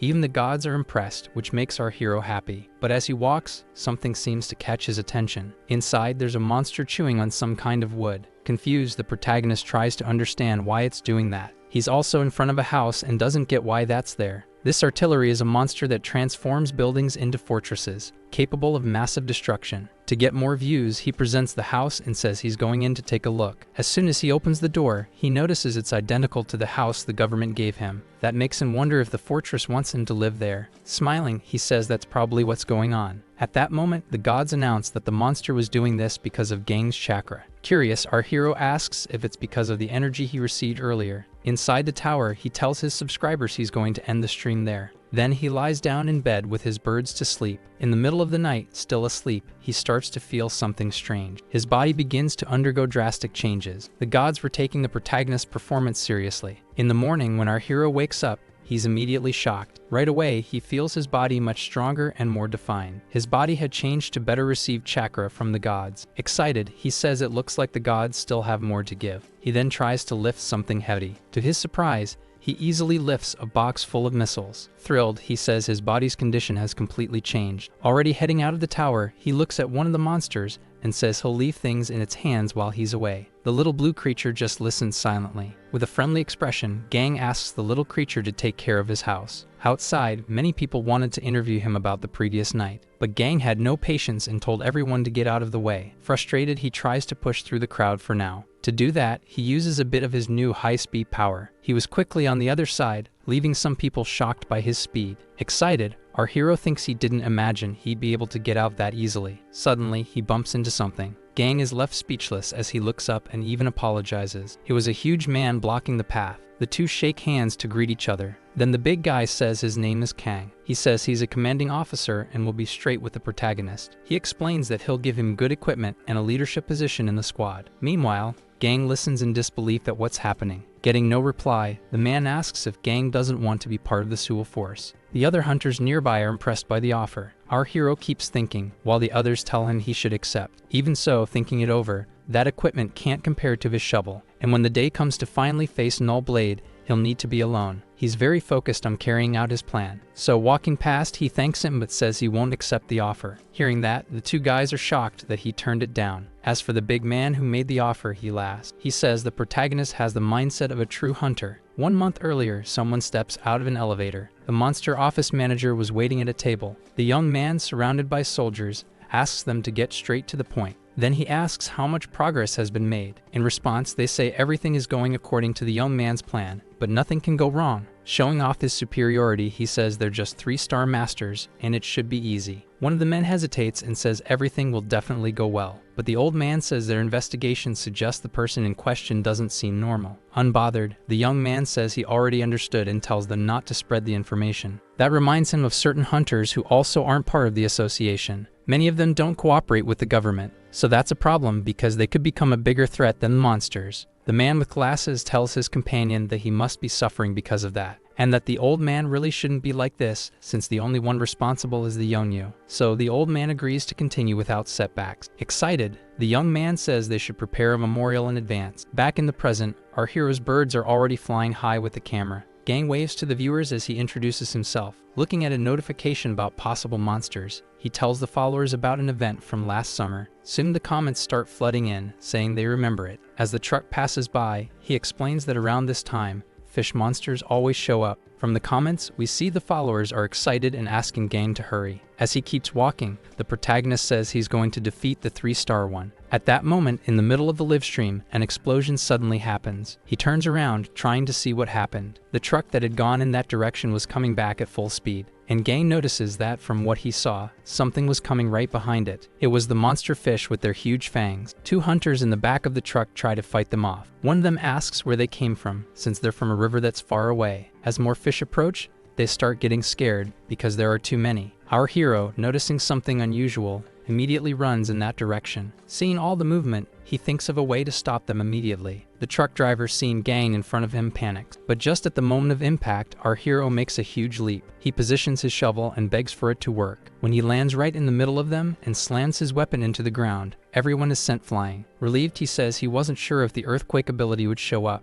Even so, he doesn't seem satisfied when he turns around. Many more fish are approaching. Then notifications from the gods begin arriving with their donations, and the shovel starts glowing. While dealing with the monsters, the protagonist is confused. In a situation like this, while he's destroying fish, they want Gang to answer the phone. Irritated, he asks how he's supposed to answer while fighting. Then they ask Gang to look at the handle of his shovel, leaving him confused. The handle looked a bit different and emitted a kind of connection. Right after that, from inside the tower, someone answers the call. Inside the fortress, a red light turns on, making a few noises. Those little creatures that live there are enchanted. With a determined look, one of them makes a certain sound. Then it presses the red button as if it already knew what would happen. In the middle of the battle, the protagonist has no idea what he's doing. Thinking about the phone cable and the shovel, he feels like a fool for falling for this. Trying to buy time, he hides behind a pile of goods. But unexpectedly, an explosion goes off, and he has to run from there. When he realizes it, he sees the artillery was active. The fish that were attacking him are now all dead. That's when he understands the shovel has a function that communicates with the artillery. He believes this partnership will be very helpful in the future. Smiling, Gang figures there must be more fish near the lake. In the truck, the hunters ask what that missile rain was, and they notice that right up ahead, our hero is leaving without even taking the core. Among the exploded monsters, one is still moving, so the one with glasses gets ready to finish it off and make some extra cash. But his friend says they should get out of there right away, feeling a bad omen. As soon as they turn around and leave,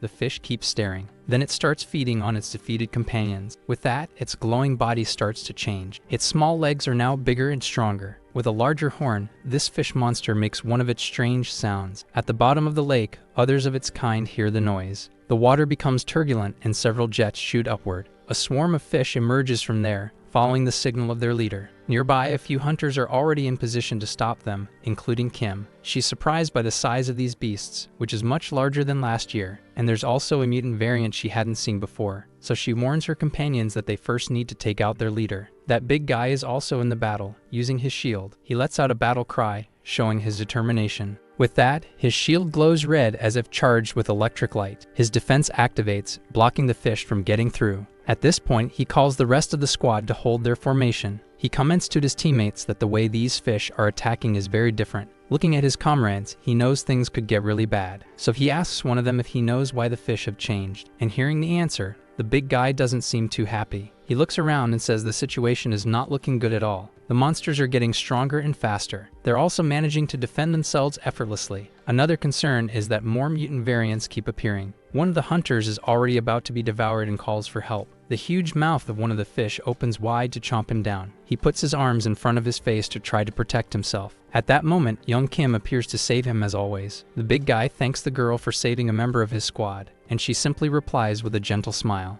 Charging up a power sphere, she says she can't hold off any longer. With that, he gathers several of those monsters into the air. Then he clasps his hands tightly together. That causes all those monsters to explode. The squad leader is impressed, saying that was incredible. But as expected, they realize more trouble is coming. From the nearby lake, more and more fish are on the way. Another man approaches, not believing what he's seeing. Looking at Kim, he says it's pathetic to fight against mutant carps. This man is the same one from the office and keeps mocking the girl. Kang and the big guy get irritated and even curse at the arrogant man. Even so, the man keeps smiling. Then he orders his squad to clear the whole area. In another part of the city, they also prepare rapid-fire rockets. Once the attack is authorized, they are launched, causing explosions. The fish monsters realize weapons are falling from the sky, but there's nothing they can do, and some end up getting hit. The lightning team also gets ready to attack. The incoming fish get confused by all that power. The things that struck the fish begin to glow. That's what was catching the attention of those creatures. Then the lightning chain of that group is activated, electrocuting them. More squad members arrive, and with their electricity powers, they keep attacking the monsters. The squad leader informs on his phone that his group is already handling everything, and repeating it loud for everyone to hear, he says they'll wipe out all the monsters there. However, when the other hunters hear this, they don't like it, since they get paid for that.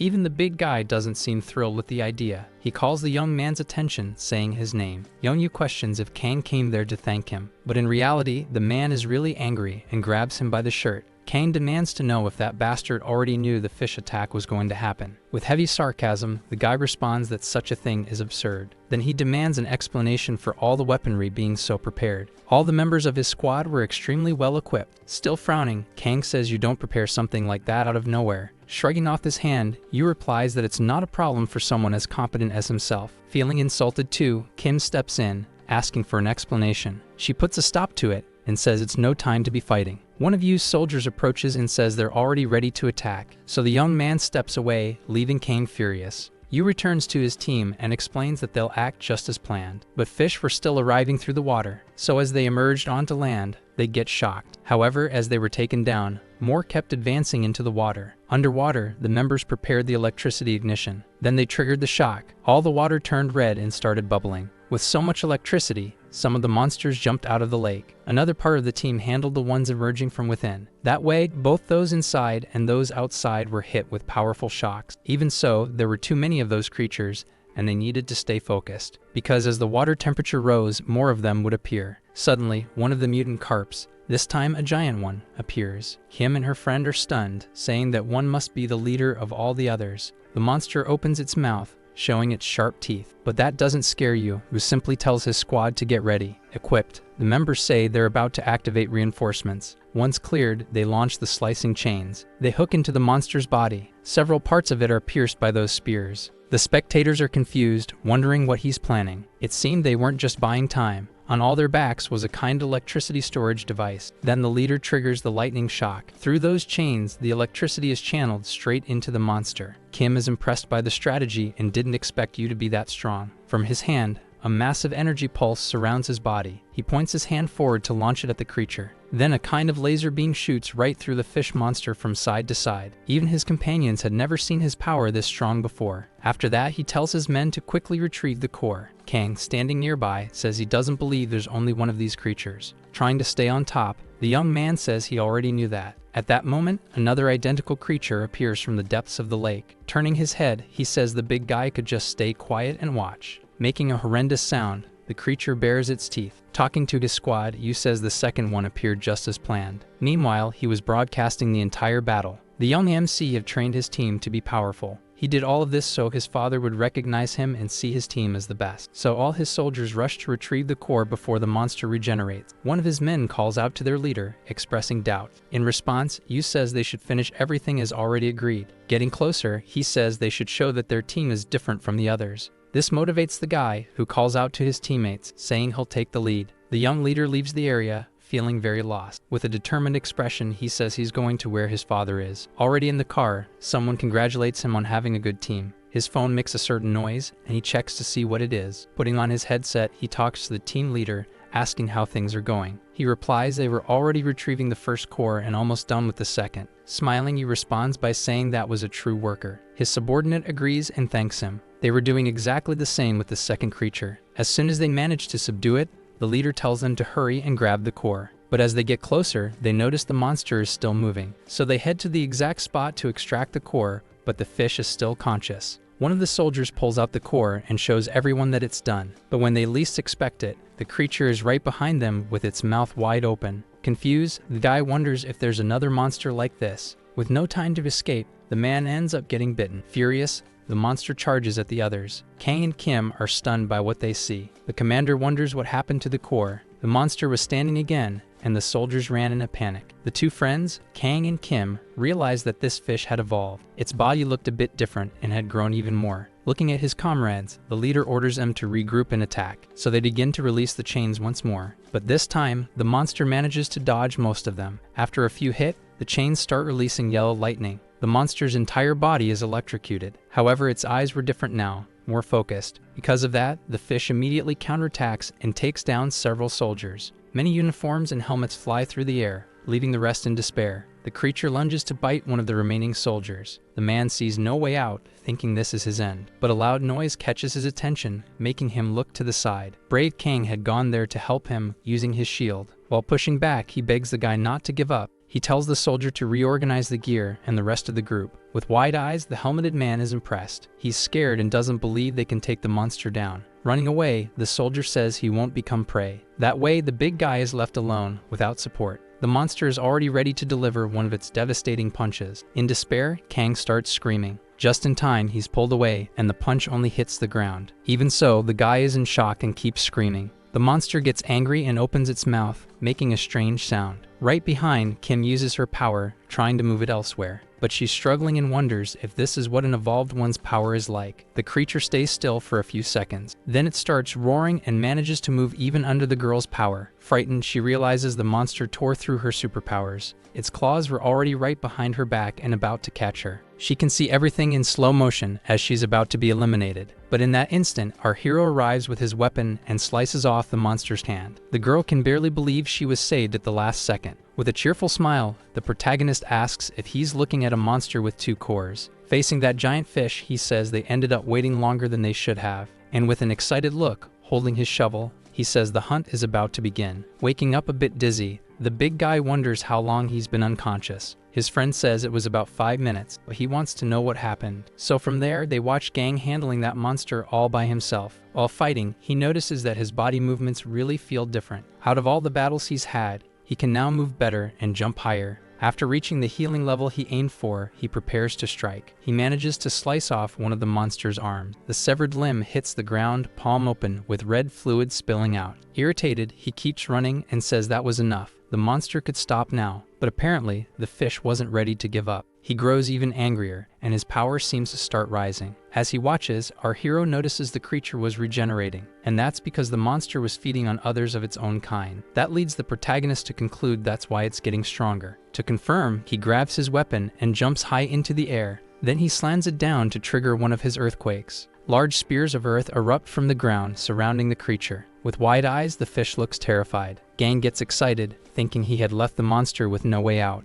But he's soon shocked by what the creature does next. It breaks through the barriers and keeps devouring more fish. In a matter of seconds, all of its wounds are regenerated. Letting out a yell, our hero wonders what the hell that was now. A hand he had sliced off had now turned into a carp. So he starts thinking about what to do since he's at a serious disadvantage. He decides to run off to a somewhat safer location. On the way, he has to defend himself using his shovel against the attacks. The monster is so fast that the protagonist can't even think straight. Then at that moment, he remembers something. He looks at the ring on his shovel and thinks of contacting the tower. And that's exactly what happens. The little monsters inside the fortress are alerted. They begin communicating among themselves with their cute little sounds. Then they prepare the missiles for launch. Outside, our hero is going through hell. The creature doesn't let up, attacking repeatedly, forcing him to stay on defense. And to make things worse, it starts flailing its spiny parts. Nearly losing his mind, the protagonist doesn't know what else to do, as the regeneration is too fast. From above, his birds are still recording everything with the camera. The viewers are hyped, wondering if this fight could really work out. Suddenly, one of the crows starts cawing loudly. Hearing that, our hero knows it must be a good omen. As he runs, the creature continues chasing him,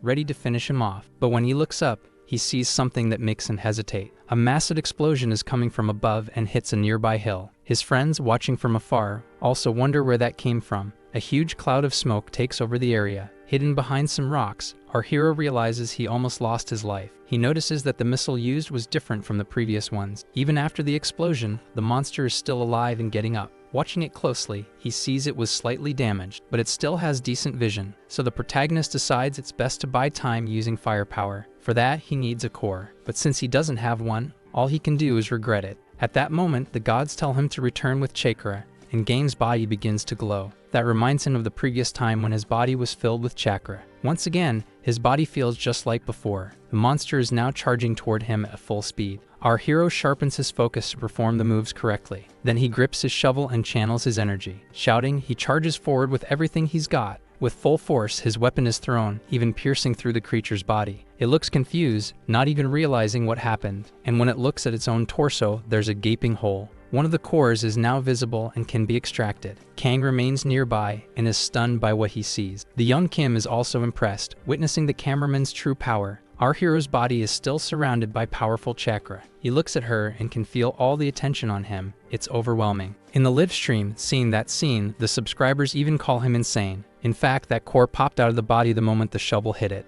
Without delay, the crows swoop in and grab it in their beaks. The protagonist, who had come all this way for this to happen, calls out to them. He says they shouldn't eat that, but they've already swallowed it. This monster fish is known for evolving and quickly turning into a massive army. Later on, we see the headquarters of one of the teams. Someone asks the young Yu what was going on. With a regretful look, the boy simply apologizes. However, his superior says that apologies are useless and the answer should have been different. Then Yu explains that there was an unexpected variable and the cameraman ended up showing up. The team leader is his father, and he's quite irritated, saying what his son did was pathetic. The boy is startled, as it seems his father already knows everything that happened. Looking at them, he concludes it was probably that red-haired girl who told everything. With a disappointed look, his father says that his son's position seems to have become a burden. A screen appears right behind them showing the hero, and the man says Gang could replace him. Unable to believe what he just heard, the son is left speechless. And angrily, someone says that this can't happen, since it was him who came up with the team's name. But his father is furious and tells him to shut up. Using his immense power, he says that the one who ruined their name was his own son. Lying on the floor, Yu keeps listening, his brother being accused of putting on a show in front of people. With little else to do, once again he apologizes. The chief's assistant, witnessing everything, gets excited because she likes his reaction. She gets close to his ear and says that the leader of Team 2 knows this matter well. She also says that person is really good at cleaning up messes. That makes the chief furious, calling her a damn pest. Clenching his fists, the man says he'll take measures to ensure his team won't suffer more damage. With nothing more to do, Yu just turns around in anger and leaves. Still in the room, his father comments to the secretary that his son still has a lot to learn about arrogance. Looking at the image of the protagonist, the man says he has a job for the secretary. He asks her to investigate, so they can have him on their side. The young woman realizes her boss holds Gang in high regard. He says that, in truth, when he sees him, he feels as if he's seeing an old friend. That makes the girl a bit uneasy. Maybe he's comparing him to someone from the past. Then he asks for his younger son, the one who is currently imprisoned, to be brought to him. Later, at the Monster Association branch, a meeting is taking place. The local director is delivering news to the press. Journalists want to know if there's any counterattack planned to deal with the fortress. Already nervous, the director asks them to ask their questions one at a time. His assistant whispers to him that Yu and his team have cut off contact. That makes the old man even more irritated, asking what the boy thought he was doing. Back at the fortress, our hero is showing the interior to his followers. He also shows a small blue monster and says that this will be the character introduced. Squeezing the little monster's body, he says it's not as soft as it looks. And showing the other compartments, he explains that there are several clones around. Picking one up in his arms, he says he saw something interesting. But at that moment, his phone rings and interrupts the presentation. When he realizes what's on the screen, he's shocked. The notification showed that the null blade had appeared again. So immediately, he apologizes to his viewers and says he'll have to go to China. With the appearance of monsters, traveling abroad had become possible only by plane. Because of that, the protagonist is already thinking about how to catch a flight. To be faster, he asks his followers for help. That fan of his who received the horn from one of the monsters remains focused. Gang says that whoever doesn't help will be invited to the fortress. The girl, being a super fan, says she won't miss this chance no matter what. While checking his phone, Gang wonders if that was a bit much, since getting a flight nowadays isn't easy. But it doesn't take long before he sees something that catches his attention. His follower says the government was trying to get in touch with him. He really was receiving calls, but didn't want to answer to avoid problems. Then he remembers where the girl lives and thinks she might actually be connected to important people. Taking advantage of his live stream, he says any politicians involved should contact him directly. The old man is in a meeting with Yu and asks the boy to say something. In response, the young man says his team will take responsibility. Then the director calls his assistant and tells him to call our hero. Speaking to him over the phone, the old man introduces himself and says who he is. Our hero gets straight to the point and says he needs a plane immediately. Annoyed, the director asks if he has any idea how big that request is. Interrupting, Yu takes the phone from the old man's hand. Talking to the protagonist, he says his company will provide the plane. Our hero seems to recognize the voice. The young man also thanks him for defeating a fish monster. Our hero figures it might be a good idea to negotiate a bit with the kid. Already in China, the helicopter prepares to land. The pilot says he can see the destination and tells the protagonist to get ready. Gang, who remains seated, seems focused on getting what he wants. Looking out the window, he observes the landscape and asks if this is really China. Still up in the air, he says everything looks completely different from what he knew. He also remembers the earlier conversation and how he never imagined he'd manage to get a flight. Thinking about the guy who spoke with him, he suspects they might be planning something. But the protagonist decides not to worry about that for now. He'll deal with it later. At that moment, the pilot says they're about to land. But with wide eyes, Gang asks them to stop for a moment. Upon stepping out of the helicopter, he realizes there's nothing on the list, just a desert. In response, the pilot says this is the correct location and that once he's done, he can get in touch. Right after, the man leaves, leaving our hero and his birds alone. Looking at his phone, he sees an incoming call from a Chinese number, but he decides it's best to ignore it and start recording. Then, looking at the camera on the crows, he introduces himself. From afar, someone on horseback watches Gang's speech. He's saying he's going to follow the null blade, and in the background, the man dismounts from the horse. Getting closer, the person tells our hero to keep quiet. The horse is already very close, almost on top of the protagonist. This man, who seems to be from some imperial family, asks the protagonist which family he belongs to, but our hero doesn't understand what the man is talking about. Once again, the man asks, saying this is his last chance. Then the gods decide to grant a gift, and the ring on the shovel starts to glow. Right in front of him, the man keeps shouting about his lineage, and suddenly, Gang is able to understand him, realizing it was the gods who helped. Out of patience and drawing his sword, the man says he'll eliminate him if he doesn't reveal his identity. But our hero doesn't seem to care much about that. Holding his weapon, he asks if that guy really thinks he's going to take him down. Immediately, the man senses the overwhelming power. Even so, the protagonist decides not to fight and explains why he's there. In response, the man says that around here they call him the Heavenly Demon, and asks if Gang is a martial artist. Without going into much detail, our hero says that in a way, yes, he is. Then the man bursts into laughter, saying it's madness for anyone to go after the Heavenly Demon. With a more serious expression, the man remembers what his leader said some time ago about someone who would arrive. Looking at the birds on the protagonist's shoulder, he also recognizes them as omen birds. Then he tries to make a proposal, explaining that the crows are sacred to his clan and could help in exchange for a prophecy. But Gang is a bit suspicious, wondering if it's some kind of trap. The man on the horse sheathes his sword again. He says he knows he doesn't seem very trustworthy and apologizes for how everything started. At that moment, his pendant begins to glow, and the young man summons his power right there. He causes a massive explosion in the ground, sending rocks flying everywhere. Our hero, watching everything, recognizes it as the power of a 2-star monster. Then the man explains that he has no intention of harming him. If he wanted to, he could have already done it. Our hero, standing there alone, thinks it might not be so bad to have some help. So he decides to introduce himself, saying his name. The young man also introduces himself, saying he's the 13th son of the Hyujin clan. After hearing that, Gang is shocked, as it's very different from what he was told before coming. So he starts following the young man, glancing around suspiciously. Seeing those grand ancient constructions, he wonders if this is really China. The armor and weapons that people are using don't match the current generation either. The locals there also show great fear of foreigners.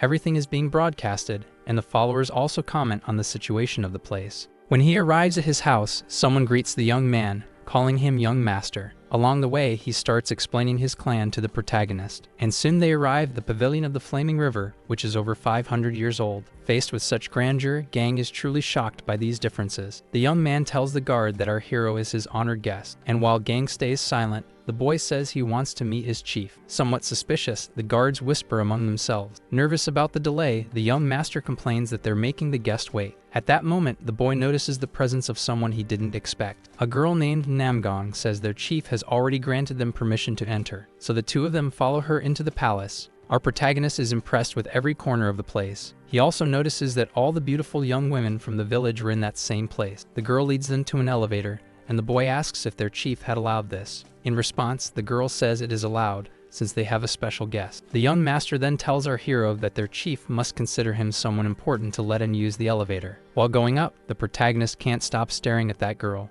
She also keeps looking at the protagonist's shovel suspiciously. After going up for a few seconds, they reach the 15th floor. Right ahead, there is a closed door, and the girl says the chief is waiting inside. As the door opens, our hero maintains a very firm posture, and right there, sitting on his majestic chair, was the tribe's chief. The fat old man welcomes them and introduces himself. After that, he gestures with his hands, saying the other two can leave the room. Out of respect, they lower their heads and say they'll do just that. Alone in the room with his birds, our protagonist remains wary. The old king says it's been a while since he felt nervous, but now in front of the protagonist he is. Gang, still just listening, thinks about how the chief looks younger than he really is, and as he's imagining that, the fat man asks if he's thinking he looks too young. Then he explains that monster cores aren't just used for superpowers. Showing his ring that contains a stone, he says it can also bring benefits to one's body. The old man also comments that the chief of the famous Korean hunters group also had one of those. With that, the protagonist concludes that this man controls all the information and dominates the village.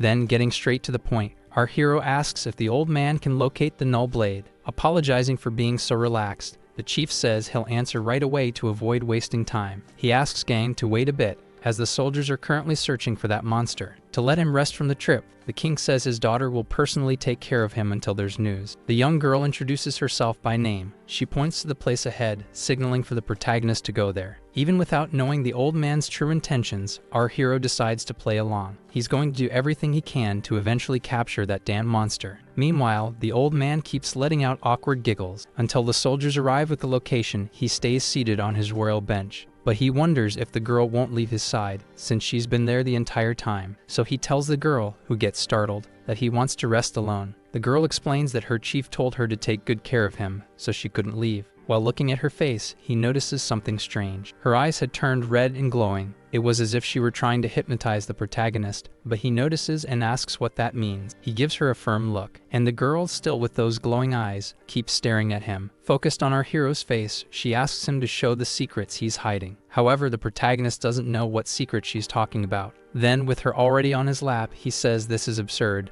that he doesn't have to reveal any secrets. The girl becomes confused as she can't read the mind of our hero. Soon, the gods say they're irritated with this girl, and the protagonist realizes she was trying to read his mind with a superpower. Standing up, he says he already knows what she tried to do and demands an explanation. To show his power, he activates his chakra, which flows throughout his body. Stunned, the girl realizes that this energy is taking over her jewel. It's as if it's draining everything that was inside it. Earlier, before she joined the protagonist, her father told her she had to find a way to get the shovel. At first, she was nervous and even tried to avoid doing it. But being extremely abusive, the boss said she had no choice and even threatened her. Closing her eyes, she regrets not having any other option, and when the protagonist sees everything that happened, he realizes deep down the girl needs to be saved. As he looks at her, he understands that what he just saw were her memories. Holding her hand, he thinks about what to do if those memories turn out to be true. So he tells the girl they should have a very honest conversation. Going to the clan leader, he calls that fat guy by name. Then, standing beside the girl, Gang says he needs an explanation. The man asks what he's talking about, but deep down he already knows his daughter failed. So he says that apparently his daughter didn't meet the protagonist's standards, and unexpectedly he attacks our hero, firing flames. The blast also flies dangerously close to the girl's head, but she manages to dodge at the last second. With a weapon in hand, the leader says he won't sit still now that he knows the whole truth. Our protagonist is already running out of patience, since such a sudden shot had definitely crossed the line. He grabs his shovel and points it at the fat man, saying he was the one who started it. The fat man replies that even though Gang is strong, he's still human, so if a bullet hits him, he'll die. Gesturing with his hand, he permits the hero to bring the shovel to him. However, Gang doesn't stay quiet and argues that the problems there wouldn't be solved with just his shovel. The old man, now agitated, tells him to shut up, saying there's no hope in that place. Everything had been abandoned, and people were already losing their lives to hunger. The fat man explains they went to the government to make a deal, but the authorities didn't care about their land. So now he says that the shovel must be worth something to them since it repelled a monster. At that moment, the protagonist realizes that the fat old man had been spreading false information about the monster being there. Yelling, the old man confirms it and says he should just hand over the items so they can be done with this. Then Gang says that yes, he's going to hand it over, leaving the old man confused. Next, he tosses his shovel and warns that it might be a bit heavy. He aims it and it ends up landing straight on the leader's foot. The moment he feels the weight, he widens his eyes. In pain, he points the weapon back at the protagonist, but he doesn't even have time to act, as our hero is faster and punches him in the face. The man's face is smashed,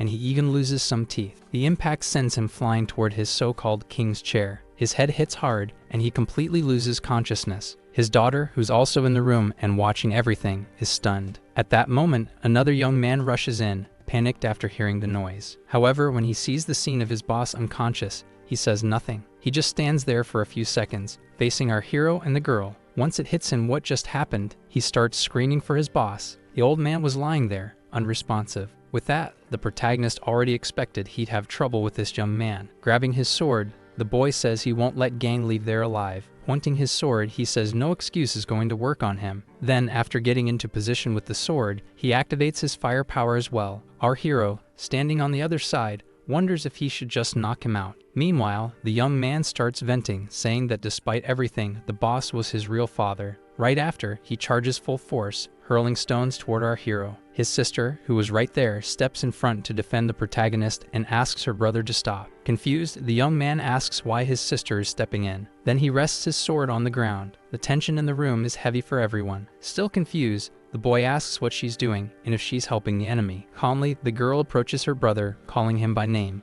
She explains that the boss isn't the good person everyone thinks he is. Getting closer, she uses her hypnotic ability. Just like before, her eyes turn crimson red. Our hero, watching everything from the side, thinks that ability is incredible. Now that he's seen the whole truth about what happened in the past, the young man is in shock. He asks if everything he just saw about his chief's evil deeds was true. With his sister's confirmation, the young man turns to speak with the protagonist. As a sign of respect, he bows and apologizes to our hero, saying he's in his debt. Outside the palace, it's chaos and everything is on fire. Innocent people had weapons stuck in their bodies, already lifeless. The chief's secretary was leading a rebellion and killing everyone there. Alongside the Black Wolf squad, the girl was trying to seize power. From the top of the palace, the protagonist and his friend watch the horrible scene. The boy says those are the bodyguards of the family chief and that the young woman is actually his stepmother. With a wicked look, the woman approaches our hero, demanding the shovel in exchange for his life. With yet another person after his shovel, which is nothing new, his friend says he'll find an escape route. But he asks him to take care of his sister instead. Holding his weapon, he explains to both of them that they don't need to worry and that they can trust him. He then positions his shovel and Chakra surrounds it completely. Next, he throws it from where he stands, leaving behind only its trail. The squad members below are sent flying by the impact. The chief's son is shocked by all that power.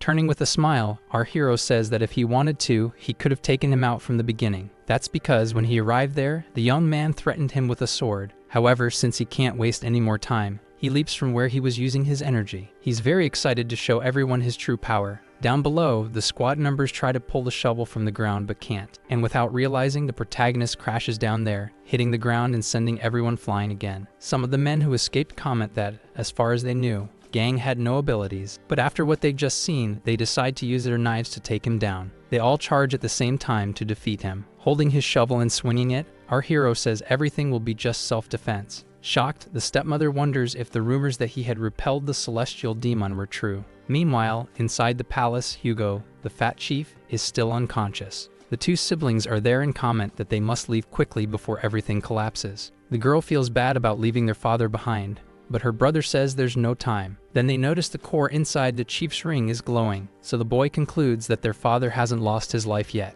The old man's hand starts moving, and his body seems to gain strength. From inside him, some sort of spear rips through his body to come out. It had multiple claws and multiple eyes. When it fully emerges from the body, they realize what it is. It was the spider monster, and it was using the family chief as a host. The young swordsman Shin tries to protect his sister, asking her to stay behind him. Since the monster was just born, he believes it shouldn't be very powerful yet. Without delay, the creature charges at him at full speed. At that moment, the young man realizes he won't be able to block the attack. With no chance to counter, he's sent flying along with his sword. Meanwhile, the girl is left standing there, unsure of what to do. A bit farther away, the brother tries to get up, but he's still breathing heavily. Trying to save him, his sister runs toward him, but the creature is already right behind. Realizing what's about to happen, the young man panics and starts calling out to his sister. But at that moment, his necklace emits an intense green glow that fills the area. He reacts quickly and steps forward to fight the creature. Worried, his sister screams his name, but Jin is focused and manages to slash part of one of the monster's legs. Even he is surprised by his strength, as he's much stronger than usual.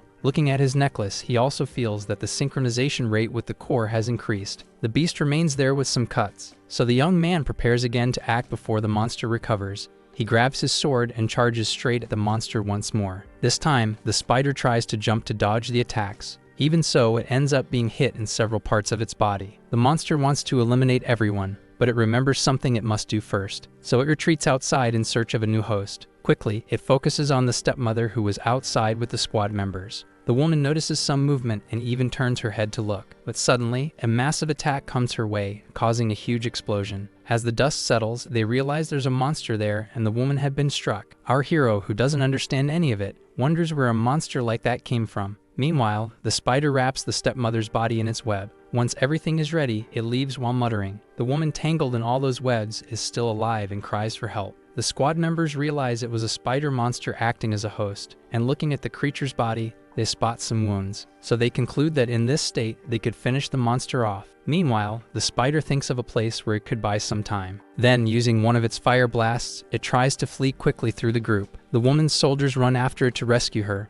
while our hero stands still. Gang is shocked to see them chasing the creature without even having a plan. They reach the monster's lair and already know it must be inside. Entering slowly, the place is filled with webs, and they know they have a shot because it's weakened. However, some of the webs wrap around the soldiers' bodies, leaving them paralyzed. Touching the thread connected to the others, the spider unleashes its power. As a result, the men trapped in the web are struck. The other companions watching are stunned, realizing this monster had a certain intelligence. With this plan, it effectively neutralized the two who were caught. After that, the creature lifts the two men up to where it is high above. Up there, they see that the monster had already possessed the body of the stepmother. Little by little, the spider was fusing with the woman, and the core kept growing. The squad members there realized their commander was turning into a monster, so without delay, they charge in to try to attack the creature. But the woman was already possessed and completely enraged. With little effort and using her power, the monster overpowers them. Red fluid spreads all over the nest. One of the men crawls across the floor, pleading for help. However, his feet are still tangled in one of the webs that tries to pull him back. Realizing the monster is about to get him, he panics. But to his surprise, our hero arrives just in time, using his chakra. Stepping forward, Gang says he already expected this would happen. His birds are right behind, broadcasting everything. The moment he saw that monster, our hero immediately understood what had happened. He realized the person in front of him was the same woman from earlier. At that moment, the phone in his pocket starts ringing. Helicopters are flying overhead,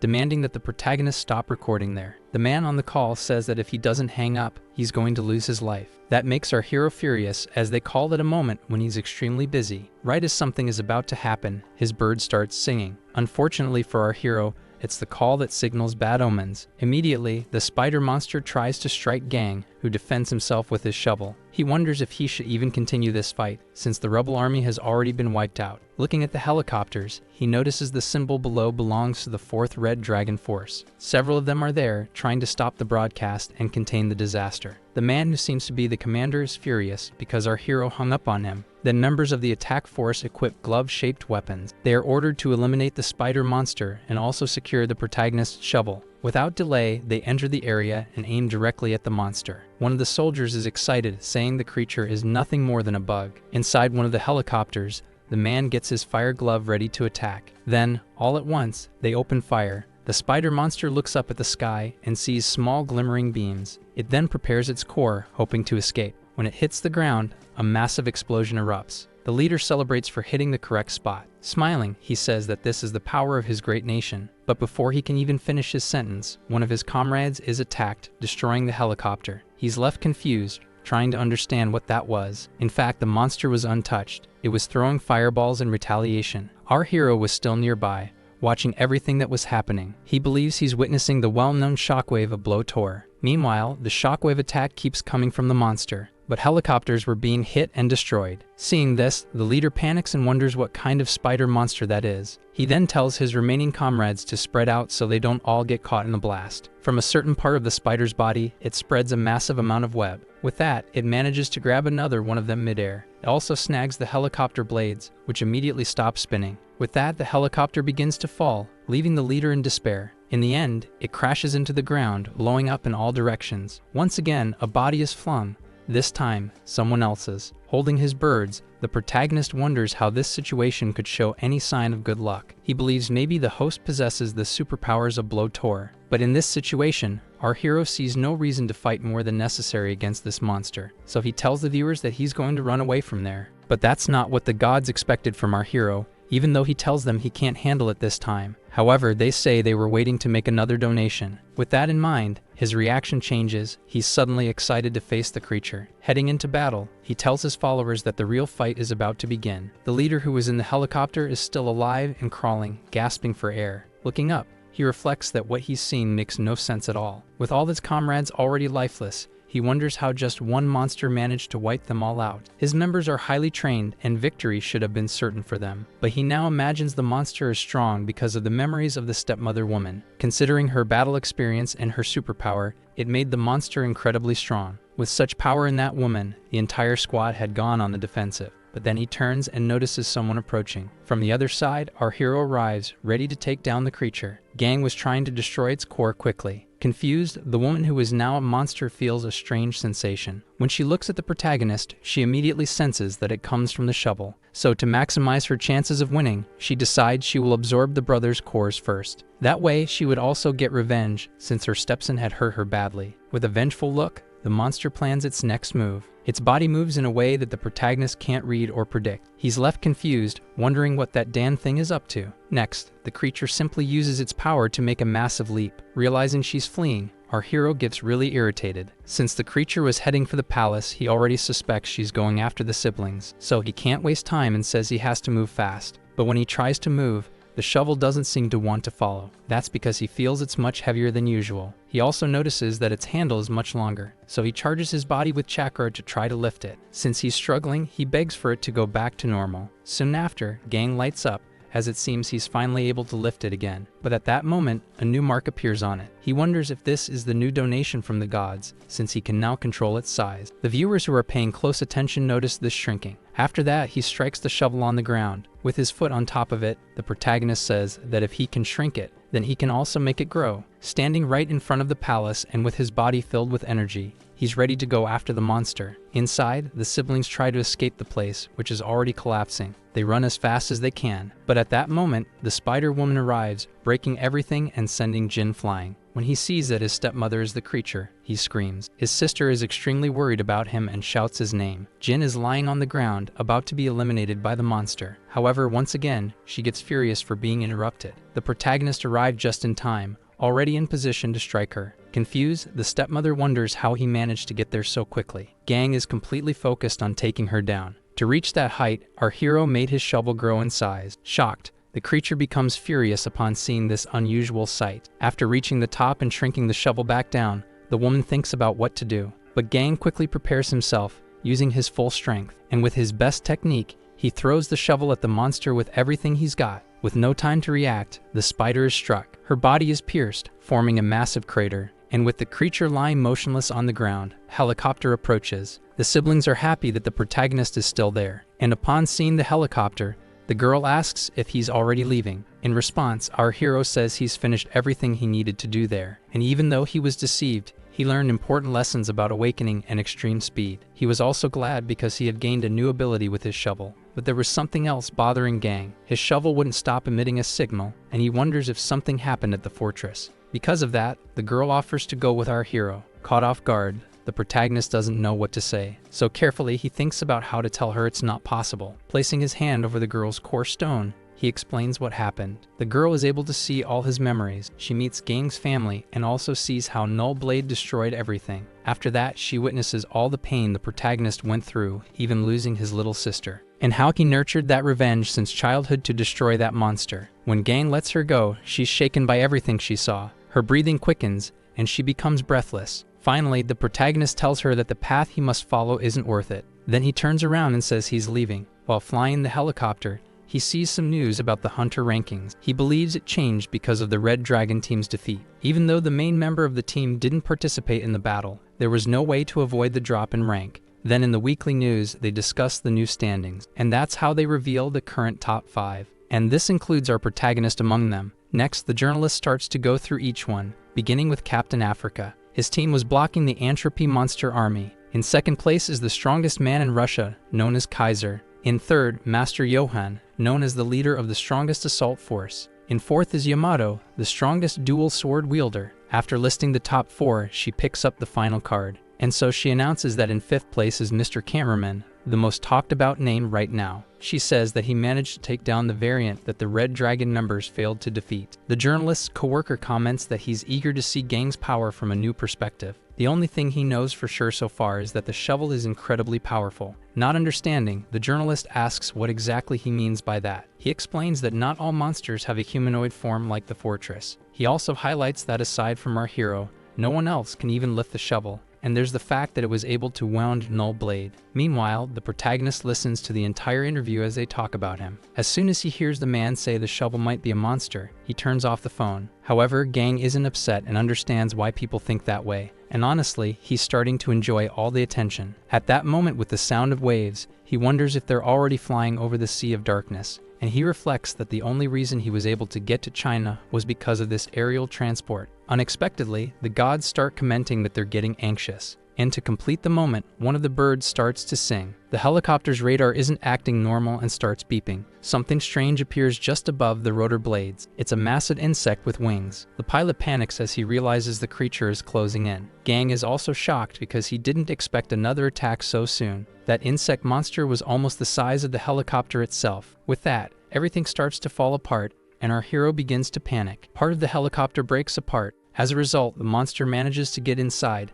and ends up face to face with our hero. Without thinking twice, the protagonist manages to cut off one of the horns. The monster becomes disoriented, crying and deceiving. Confused, our hero wonders why this African monster is even here. The insect is near the water, trying to stabilize itself. Gang also doesn't understand why a winged monster is at sea. With no time to spare, he tries to act. Because if the helicopter took more damage, they fall into the ocean. The creature is also ready to attack again. Using one of its abilities, the monster manages to see Gang's chakra. That's why, at high speed, it flees the area, leaving Gang baffled. Mouth wide open, he asks himself if the thing is really running away. And yes, the monster was taking off immediately. Falling to the ground, our hero takes a deep breath, thinking he was about to lose his life. Still gasping, he asks what that crazy episode was. A few minutes later, they were safely back in Korea. One of Gale's soldiers informs a man that Gang was already arriving. With fury in his eyes, this man doesn't look pleased to hear the protagonist's name. After landing, Gang walks toward the ground level exit. Scratching his head, he comments that he nearly died even before facing the null blade. At that moment, the youngest son of Gale's leader calls out to Gang.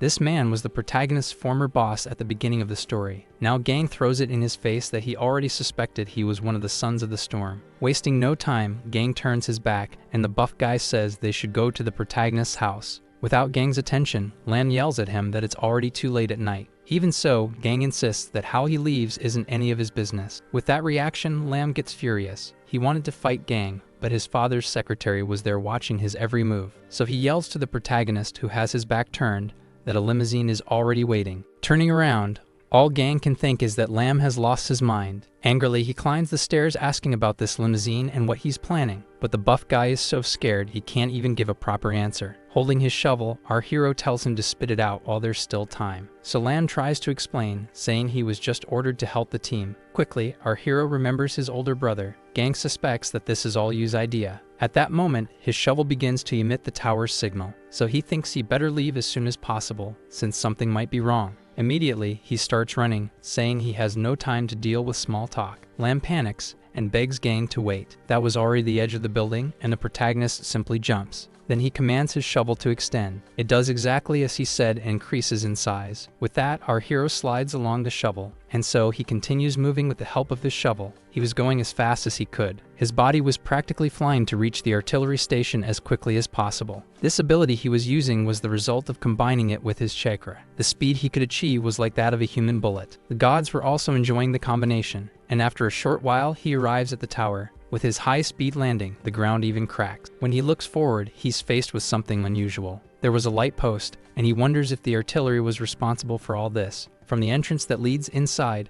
a voice can be heard screaming. A man is crying for help with a little blue monster on his head. He begs the protagonist to save him and says he'll never read again. Confused, our hero asks what's going on. That man is one of the members of the Storm Squad. To find out what's happening, he gathers the 3 intruders in his room. They explain to the protagonist that they came to try to get the underground core, and Gang asks if that's when they got caught by the slides. They nod and apologize for what they did. Now that he stops to think, it all makes sense. The members of that team had been trying to deceive him from the start. But he also admits it's impressive to have an iron core like the girl who reads minds. After that, our hero decides to let them go and tells them to leave. They keep thanking him and show respect by kneeling on the ground. The crows with the camera flash a bright light. It seems the protagonist already has a plan to get revenge. Looking at the slides, he notices they look sad and must be hungry. They approach Gang's body, making him uncomfortable. That's when he realizes the little creatures are interested in his chakra. When they touch his body, they're able to absorb some of that energy, and within seconds, our hero sees that the slime has grown. But when he looks at his phone, he remembers that today is the day his follower is supposed to visit his home. So he figures it's better to wait for her to come first before letting them grow any bigger. Meanwhile, in the helicopter,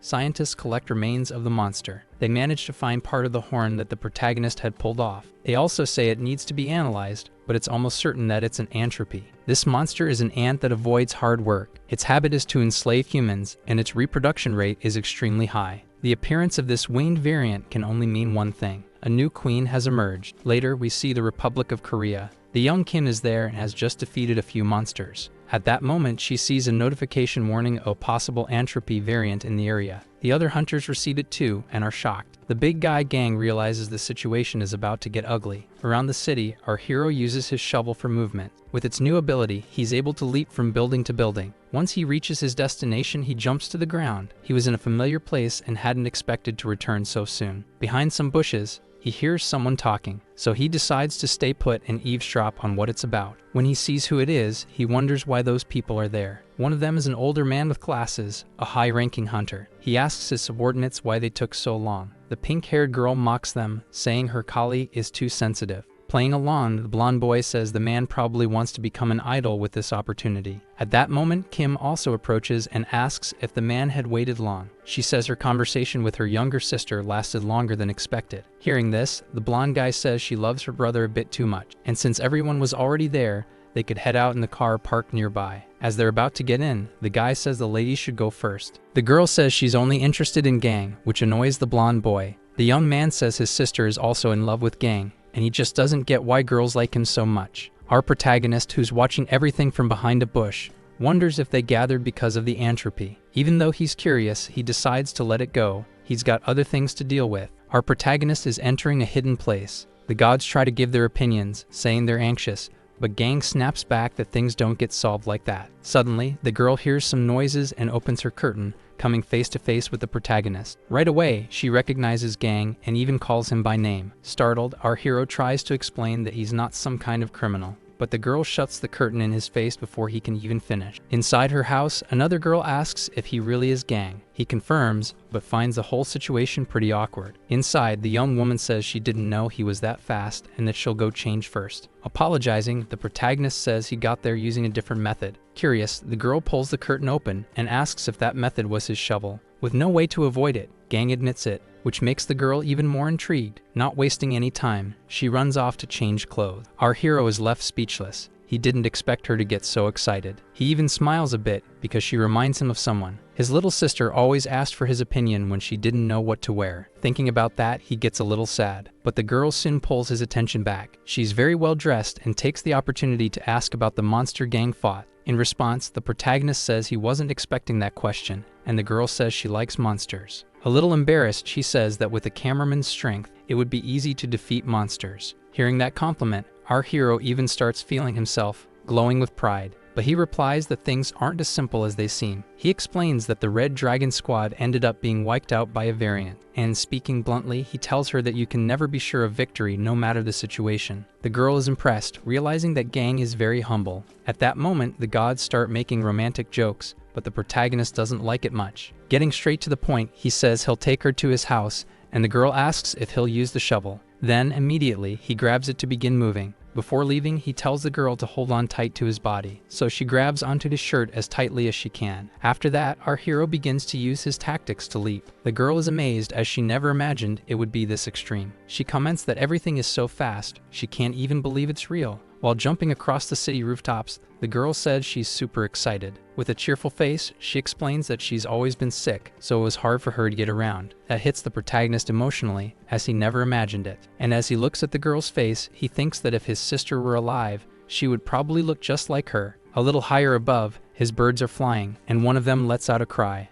The recording starts, and our hero realizes that the cry was a bad omen. So he hurries, knowing that something bad is coming. It doesn't take long for a lightning bolt to pass near him along the way. He rushes as fast as he can, especially since the girl is with him. Then, when he identifies what it was, he sees it's the same insect from earlier. This monster was an entropy, and it had already reached the city. Still hovering in the air, he wonders where that creature came from. This monster is ready to attack with its stingers. Right away, our hero manages to defend himself using his weapon. Gang thinks about what to do, since if he falls, it won't just be him who gets hurt. Then, with wide eyes, he tries to assess how strong this monster really is. With the creature high above them, Gang asks for his shovel to extend. This causes the monster to get hurt, but even so, our hero prepares for another attack. When the giant insect hits the ground, its core begins to glow. Seeing this, the protagonist feels more at ease, knowing he can finally finish this. With his shovel aimed at the core, he dives down with full force. In the end, he hits it dead on, shattering it. The girl, still holding onto his arms, is impressed by his skill. Gang feels relieved, because even without expecting it, he managed to defeat the monster. The girl next to him fills her eyes with tears. She's excited. She was already a fan, but now she's sure he's amazing. However, unexpectedly, his bird cries out again, signaling bad luck once more. So he looks up to see if anything of the monster is left. The girl is startled, as it seems she sees something. More monsters and insects were coming from the skies. Our hero tells the girl he's about to go insane. Then he puts his arm in front of her to protect her. But he's still very confused about why these creatures are even here. He wonders why the situation has escalated like this. Several insects are approaching with their claws. Then our hero calls out to the girl, who listens closely. He tells her that when he gives the signal, she should run behind those rocks. But the girl is worried and asks what will happen to him. Taking his position, the protagonist says he has his own job to do. Meanwhile, the creatures charge forward wildly, ready to attack. So Gang tells the girl that it's time to hide. Immediately, he commands his shovel to extend, and it ends up striking one of the monsters directly. With the power and speed of the shovel, it slices the monster clean in half. But at that moment, Gang starts to feel something strange in the weapon. It begins dragging itself forward, making him panic. This divine item was no longer just moving straight. It was now performing strange new swings. Although it was unexpected, the protagonist gets excited, since he took down 4 at once. Now he focuses on finishing off the last one, but the creature flies right past him, heading forward. Quickly, our hero realizes the monster simply ignored him. It was going straight for the rocks where the girl was hiding. When she looks up and sees the creature, the girl begins to scream. Running to save her, the protagonist wonders why the creature is after her. That stinger is already dangerously close to the girl. If he delays, she'll be shredded. Before the monster can strike, it's hit by a ray of fire. The ones who did it were the slimes from the artillery tower. Looking at her, our hero thanks her and says she really knows what she's doing. But then, hearing a strange sound, he turns around to see what it is. Already knowing what to say, the man puts on a mysterious expression. That's when he explains that the protagonist is likely a suitable host for the Null Blade's core. Letting out a desperate laugh, he can't believe that's the reason, just because he survived. But the doctor explains that this isn't just speculation, it's a deduction based on evidence. Once again, he shows the documents and explains that every other survivor is unsuitable for any other core. Finally, he presents the last piece of evidence, saying this one will be decisive. Face to face with it once again, the protagonist widens his eyes. The doctor had compared that man with a monster, and the match was almost 100%. He explains that both the body and bone structure are identical. Understanding where the researcher is going with this, the protagonist tells him to get straight to the point. Then, a man says that maybe it's still just a theory. However, he believes that this cursed monster has been deliberately keeping its potential hosts alive. He still doesn't fully understand the reason behind this. Perhaps the monster wants to take over a human body, since it might be able to transform into one at any moment. The protagonist reacts by laughing out loud in front of the doctor. Once again, he slams his hand on the table and says the doctor must be talking nonsense. But the doctor has one more explanation to give. Once again, our hero is shaken by this new evidence. The man explains that Gang has probably seen a core acting like a seed before. That's what causes a human to transform into a monster, and research is already underway. The doctor continues, saying that monster cores still hold many hidden secrets. Meanwhile, the protagonist listens to every word without saying a thing. Finally, the doctor concludes that this is why he believes the survivors of the Null Blade were kept alive.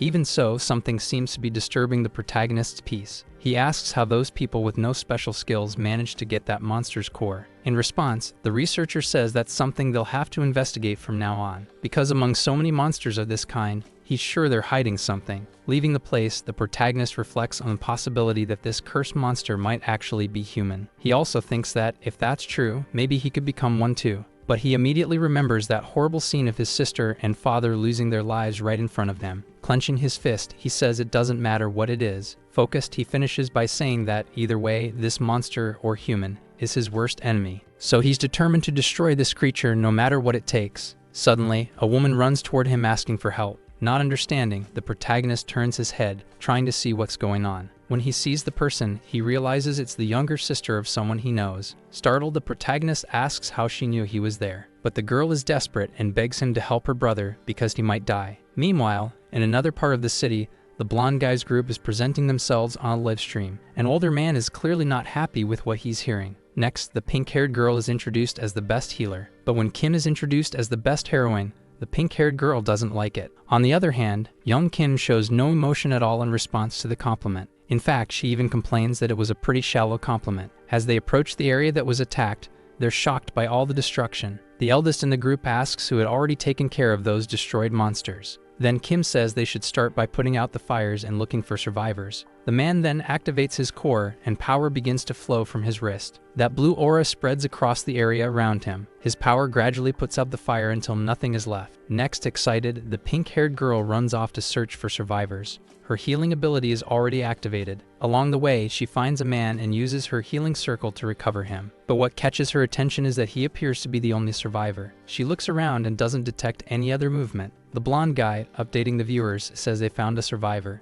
Getting closer to the man, the girl asks what happened there. He's still very weak and tells them to be careful, because there's more than one monster present. However, Kim finds the whole thing strange. It turns out the man's mouth is moving, but no sound is coming out. Struggling to speak, he tries to tell them to run, but no sound comes out. Noticing this, Kim already seems to know who it is. The blonde boy wonders what she's doing. The girl is in the air and seems to change the wind's rotation with her power. Once again, the boy shouts at her, asking what she's doing. But he panics when he realizes his voice also won't come out anymore. At that moment, a light fills the area. A huge explosion is triggered, kicking up dust everywhere. The spectators can't see what's happening as the camera has fallen. The girl who had gone after the protagonist is showing him this video to see what's going on, but he's not satisfied, saying there's not enough information. He says the only thing he concluded from watching it is that there was an attack, a smoke explosion. After that, no sound could be heard in the broadcast. It went completely silent. When he realizes this happened, the protagonist suddenly becomes serious.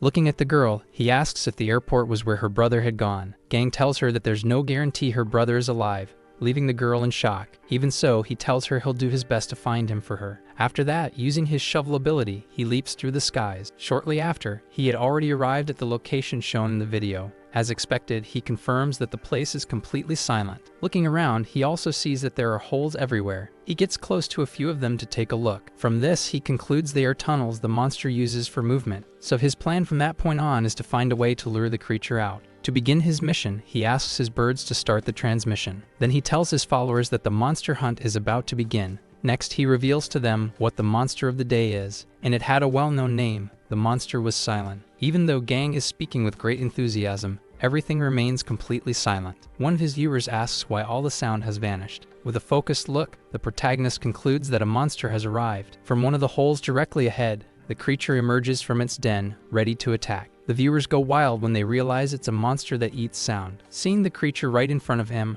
our hero gets ready. Then he immediately strikes, trying to cut the monster in half. It actually works. The creature is split apart. However, in a short time, it regenerates completely. Sinking back into the ground, the silent creature causes a massive explosion. The protagonist knows this will be a tough fight, because this is no normal Cylon. This one is definitely much larger than average. Though he can't be heard, Gang tells his viewers that the monster is already returning. For that, he's going to use a strategy, because he knows these creatures love loud screams. He'll have to act quickly, since the missing people might still be alive. Underground, still a bit dizzy, Kim wakes up. Looking around and realizing they're all trapped, she begins to panic. But she can't move, much less say anything. They were stuck in a thick, sticky green slime. Immediately, she realizes this substance is the monster's venom. Her companion, who is right beside her, also starts coughing from the poison. Little by little, the girl begins to suffer the same effects. What's even more concerning is that she can't use her powers there, but she's also determined to do whatever she can to survive. That's because that Gang fan is her sister, and Kim is the only family she has. Slowly, Kim begins to lose the last of her strength, but she still wants to escape. Unexpectedly, the pink-haired girl shows up there saying she was looking for them. Confused, Kim asks how she's okay even with Cylon's poison. Smiling, the girl just looks at her, and then reveals that, in truth, she's a superhuman with a dual core. She explains that one of them is attuned to Silent, and since she hadn't used it, she had even forgotten she had it. While walking through the green slime, the girl keeps saying her immunity plays a major role. Meanwhile, her friend is still there suffering from the venom in her body. Putting on a pitiful face, the pink-haired girl plays dumb. She gets closer to Kim and in a mocking tone asks if she still can't use her powers. Not understanding this reaction, Kim asks what she's doing. Out of nowhere, the healer kicks the girl. Kim, already in pain, starts screaming in agony. At that, the girl bursts into laughter, saying that Kim was only there to be taken down. Even then, Kim can't understand why her supposed friend is acting like this. In response, the girl says the plain truth is that she's doing it so Kim will die. This pink-haired girl is jealous and wanted to be the most admired and loved by everyone. She turns away,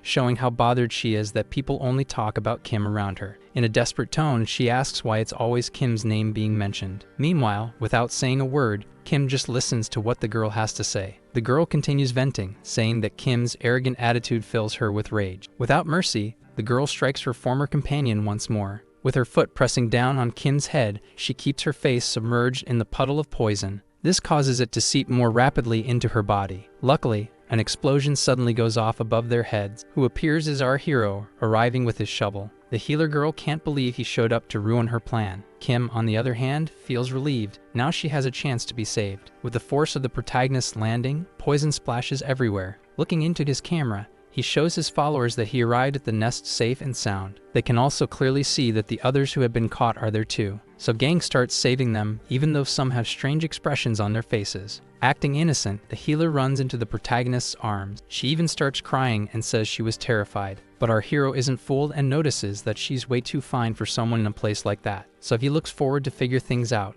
And without delay, seeing Kim tossed aside, he immediately understands the situation. Turning to the healer, he tells her to stay put and that he'll save the rest. The girl, seeing she's being pushed aside again, becomes furious. Things get worse when she sees Gang go straight to save Kim. He speaks to her and says he'll need her help as the monster will soon return. But the girl replies that she can't use her power because of the poison. Even so, the protagonist grabs her arms and asks her to focus. He also compliments her abilities, leaving the girl flustered. She tries to reflect on whether she's really different from the others. But then she lowers her head and says she can't do it. It's too much for her. As the wall starts shaking, he asks if he said something wrong. And realizing the monster is coming back, he warns the others to get out of there. The monster was going to appear exactly where she and the blonde boy were. At that moment, the wall above begins to collapse. There's no time left, and the silent monster ends up appearing and biting down on the healer. Desperate, she screams for help, but this time, no sound comes out. Immediately, the protagonist runs to save her. Kim is confused as to why he's running after that fraud. With the girl in its mouth, Gang rushes in with his shovel to cut it. The young healer keeps mouthing words,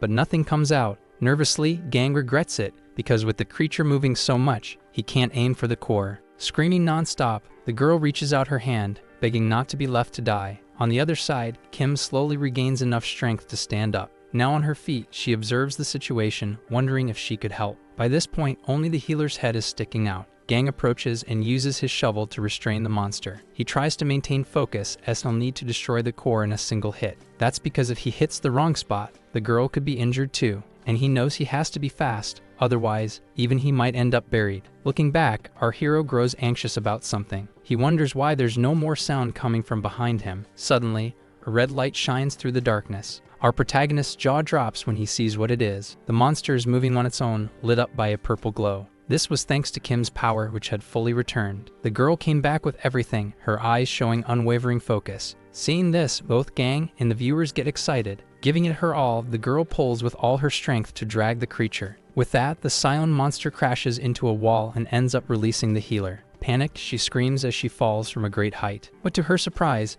Kim uses her power to keep her from falling. Confused, the girl wonders why she was saving her. As she rescues her, Kim reflects that she doesn't care if the girl tried to eliminate her. Unlike her, Kim wanted to save everyone without exception. With great power, she forms a shield and begins expelling everything. Her other friends who were still trapped by the poison are saved. Impressed, our hero wonders why she only now revealed her power. The young woman was completely focused on taking down that creature. After her effort, she manages to get rid of all the poison. Standing up, the healer realizes that, in the end, she survived. And she reflects that all of this only happened because of her former enemy, Kim. On the other side, Kim collapses to the ground and says she's finally reached her limit. Then with the little strength she has left, she looks at Gang. Facing the creature, she says she'll leave the rest to him. Wasting no time, he grabs his shovel and strikes with precision. Right away, he realizes he's pierced the monster's core. Letting out his battle cry, he splits the core in half, declaring it over. With everything resolved, he asks Kim if she can move. But when he looks at the young woman, he's confused. She was lying on the ground, staring at the girl in pink.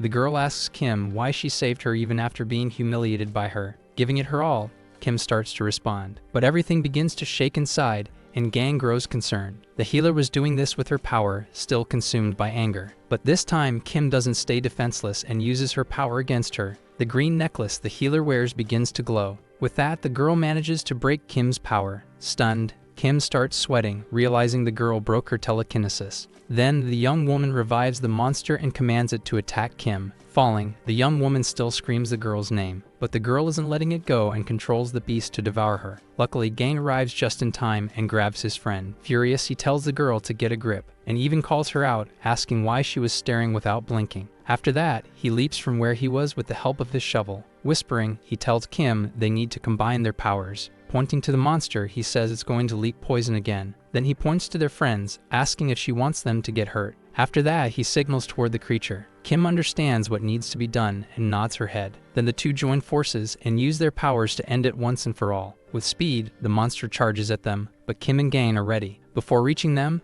the creature notices something different. Kim was charging her power to control it, and so she manages to twist the monster just with her hand movements. Meanwhile, our hero prepares to do his part. Giving it his all, he swings his shovel and slices the beast in half. Finally, this time, the core is completely destroyed. The next morning, the wounded recover in the hospital. Kim, in her hospital bed, seems to be reflecting. She's worried, wondering what happened to her healer companion. Even after a long search, no one found her. Hunter Kim even remembers the last moment when the girl activated her necklace. What she did seemed intentional, to draw the monster's attention. Though she doesn't know the full truth, Kim is deeply saddened. At that moment, her sister arrives calling out to her. Kim gets upset, asking how she even got there since she was still very weak. But the girl, smiling, replies that she's fine and woke up feeling much better. She also says she has a new little friend, a slime who's been helping her. It was given to her by our hero since he figured it would benefit the girl. Even so, the girl decides not to show it to her older sister, thinking she might not approve. Though she doesn't know exactly what happened,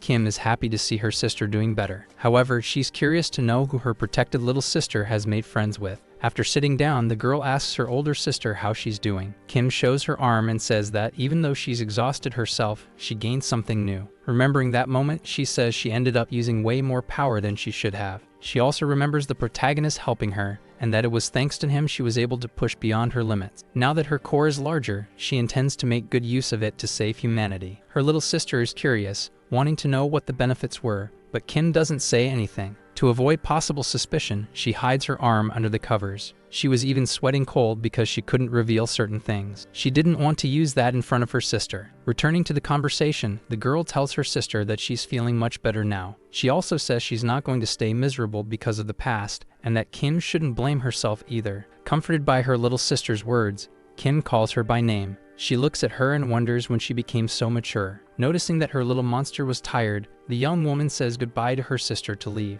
Then Kim smiles and tells her to go safely. As she leaves the room, the girl feels relieved that her sister didn't see anything. Next, she talks to the slime and says she couldn't show it because she didn't know how her sister would react. Back at Artillery, we see things in full swing. The small slimes are working non-stop to improve it. They're also building something new. Our hero watches everything, nods, and says it looks great. It was a kind of aircraft and Gang thanks them, saying it's very satisfying. One day, while leaving the government building, he found that ship completely wrecked. The protagonist remembers how some men even mocked him for picking up trash. But now he's happy to have the slimes who turned it brand new. Approaching the machine, he admits he actually has no idea how to pilot it. Still, he couldn't let it go to waste, since the slimes always rebuild things. In fact, its missiles used to be just scrap. Our hero also observes the new state-of-the-art missile. Then it's time to turn on the camera and talk to his followers. Speaking to them, he says he's prepared a surprise, but it's not something obvious. Opening a lit-up door, he says he's about to reveal it. Once inside, he shows off a huge anti-monster missile that was built. The viewers get excited, eager to know every detail. Answering some of the questions, Gang says it will be launched into the sea. Then the ceiling opens, and they begin the countdown. Our hero anxiously waits for launch time, but when he activates the turbines, he didn't expect it to get so hot. Soon, the missile is launched. As it exits the site, it makes a huge boom and a lot of smoke, but the protagonist panics because he hadn't even activated the launch yet. He also realizes the missile was launched directly toward the city. The followers panic too, since it was heading toward the city they live in. Watching the launch, Gang no longer knows what to do. The bomb is heading straight toward the hospital. Still in the air, it starts breaking apart. Each piece is also a bomb, and in the sky, it explodes, causing massive destruction. Several parts of the city are damaged and catch fire. Because of this, our hero starts screaming and sweating non-stop. He just majorly screwed up. People watching the stream comment that he's in serious trouble now. Several areas of the city were in total chaos, especially the hospital. Explosions kept going off, and thick smoke spread everywhere. Mouth agape, the protagonist asks the artillery what they just did. With that screw-up, he was already expecting the worst, so he decided to check the reactions on his channel. To his surprise, when he read the comments, he realized he was coming off as a savior. He's confused, not understanding the reactions at all, so he decides it's best to find out exactly what's going on. 10 minutes before that missile was launched, everything seemed normal. Down the hallway, Yu and his father's secretary walk together. But the young man doesn't want to talk and tells the vice commander to mind her own business. But the girl is set on irritating him and says they'll have to fix his mistakes. Extremely irritated, Yu thinks to himself that one day he wants to get rid of that damn woman. He keeps walking, now in total silence. Nearby, the floor begins to crack, and strange sounds emerge. Kim, in her room, senses someone's presence and asks if they're spying on her. It was exactly those two who entered, saying she was wasting her talent. Nervous, Kim asks if he really thinks that. The young man recalls the earlier scene and says that if she had been with his group, she'd be perfectly fine. Taking the chance, he insults the members of her team, calling them trash. He also tells her that in the end, she'd always be saved by the cameraman. Her sister, who's a big fan of the protagonist, quickly tries to defend him,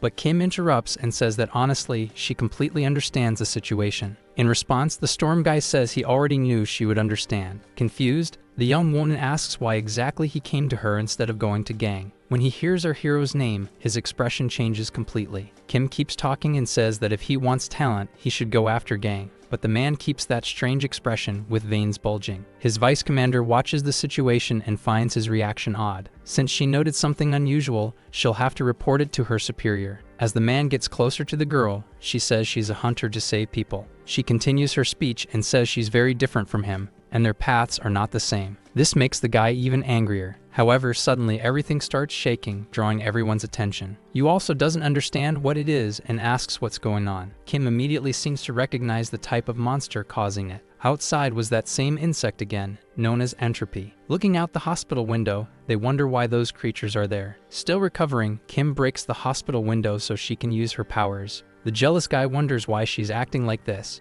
Without thinking twice, the girl jumps down to the street. When she gets there, she starts charging her power to take the monster down. She manages to control several at once to push them away. However, the number only keeps growing, and she wonders if she'll be able to handle them all. The young woman was already using the maximum of her power and knew she couldn't last much longer. While giving her best to defeat the ones around her, fire rains down from above. Explosions quickly start going off around her. With that, all the insects nearby are destroyed. Kim is confused, wondering how that happened. From the window, the storm guy seems to have used his ring to attract the missile. At his side, Kim's sister asks him to go down there to help her. Thinking of how it might benefit him later, he decides to help so she'll love him. So he says he'll head down right away, which makes the little girl really happy. With his ring glowing, he says he'll show the true power of the storm. Down below, amidst the destruction and flames, Yu helps destroy the monsters. Even noticing that he's helping, Kim still needs to do her part. So for those around her, she uses telekinesis to gather them together. Meanwhile, in the hospital room,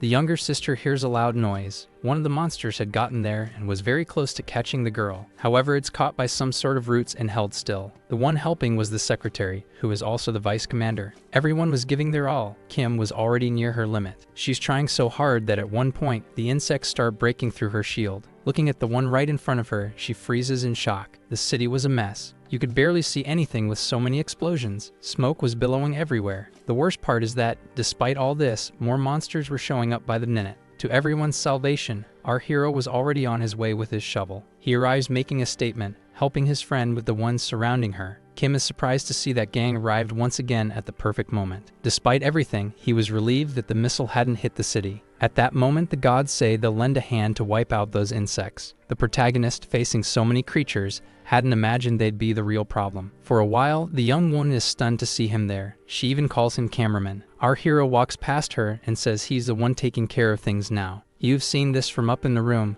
Gets angry, realizing Gang had arrived. Meanwhile, his biggest fan, Kim's sister, gets excited, saying the cameraman had arrived. As he walks, thinking about his plan, Gang gets startled when he looks to the side. People on the balconies of the buildings are thanking him for his help. So our hero realizes this is the perfect chance to boost his popularity. Standing face to face with those insects, he says it's time for each one to meet their end. Then he grips only the shovel and runs straight toward those damn monsters. His movements are precise, cutting at the first opportunity. From the sky, you can see parts of those creatures flying. The jealous man watching everything from the hospital room wonders if a normal person could really do all that. Gang was already used to dealing with situations like this and acted naturally. Using one of his abilities, he struck his weapon on the ground, hitting the monsters. After that, his shovel broke through the ground and got stuck there. Taking advantage of the moment, the protagonist called for the help of the gods. The area turned blue, and even the insects noticed it. Our hero's gaze also began to change. His energy was rising. With that, he was able to form large pointed rocks, eliminating the monsters. Several of them were struck by the rocks and left hanging from them. Even Yu was impressed while watching it all. After taking down the monsters that were there, Gang smiled for the audience watching. Meanwhile, some people loved it,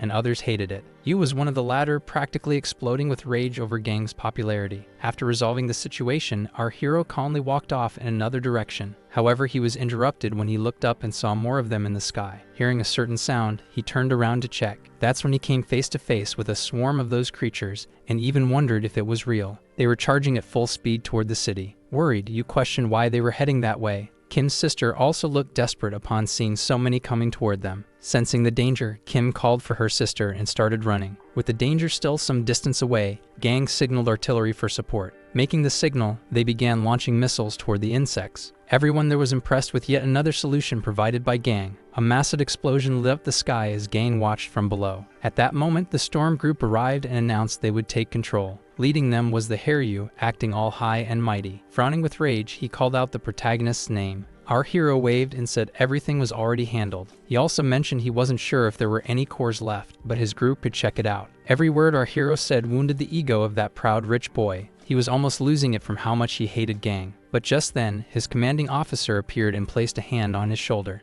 The young man jumped and turned, furious, asking what it was. The girl simply told him not to make things worse and said that was the order given. Realizing there was nothing he could do, Yu tried to stay calm. Meanwhile, our hero was recording for his viewers, talking about the missiles. In the background of his recording, Kim could be seen sitting and just watching. She felt the situation was too dangerous. Those bugs weren't supposed to be appearing there. Tired of seeing the protagonist's antics, she wondered where her sister was. As the girl approached, our hero realized she was Kim's sister. The girl had come to help her older sister return to the hospital. Even though she was unwell, Kim only thought about keeping her sister safe. Looking at her, she wondered if one day she'd truly be able to do that. When someone called for the protagonist, he gave them his full attention. It was the two sisters who had come closer, and Kim asked if he would take care of her sister. He didn't understand and didn't know how to respond. At that moment, he confirmed that the girl who was his biggest fan really was Kim's sister. The girl hadn't realized it either, and now that it hit her, she began screaming. While the two were still in shock, Kim explained that her sister would be hospitalized, so she needed someone. She said that with such unsafe places, she would only feel at peace with him watching over her. That reminded everyone of every moment when Gang had saved them all. He had even used his artillery to help take down the insects. Kim said that if she left her little sister with him, she'd be at peace. The young girl even lowered herself and begged him to please accept. The younger sister became emotional, seeing how much her older sister cared for her. After thinking for a moment, Gang finally accepted the mission. Kim was happy and even let out a smile. As he left, Gang said he'd do it only until she recovered. Our hero felt this might be a bit awkward. Maybe because the girl was his fan and had feelings for him. Even the gods were excited for this budding romance. Our video ends here. If you enjoyed it, please like and subscribe to the channel. Until next time, bye bye.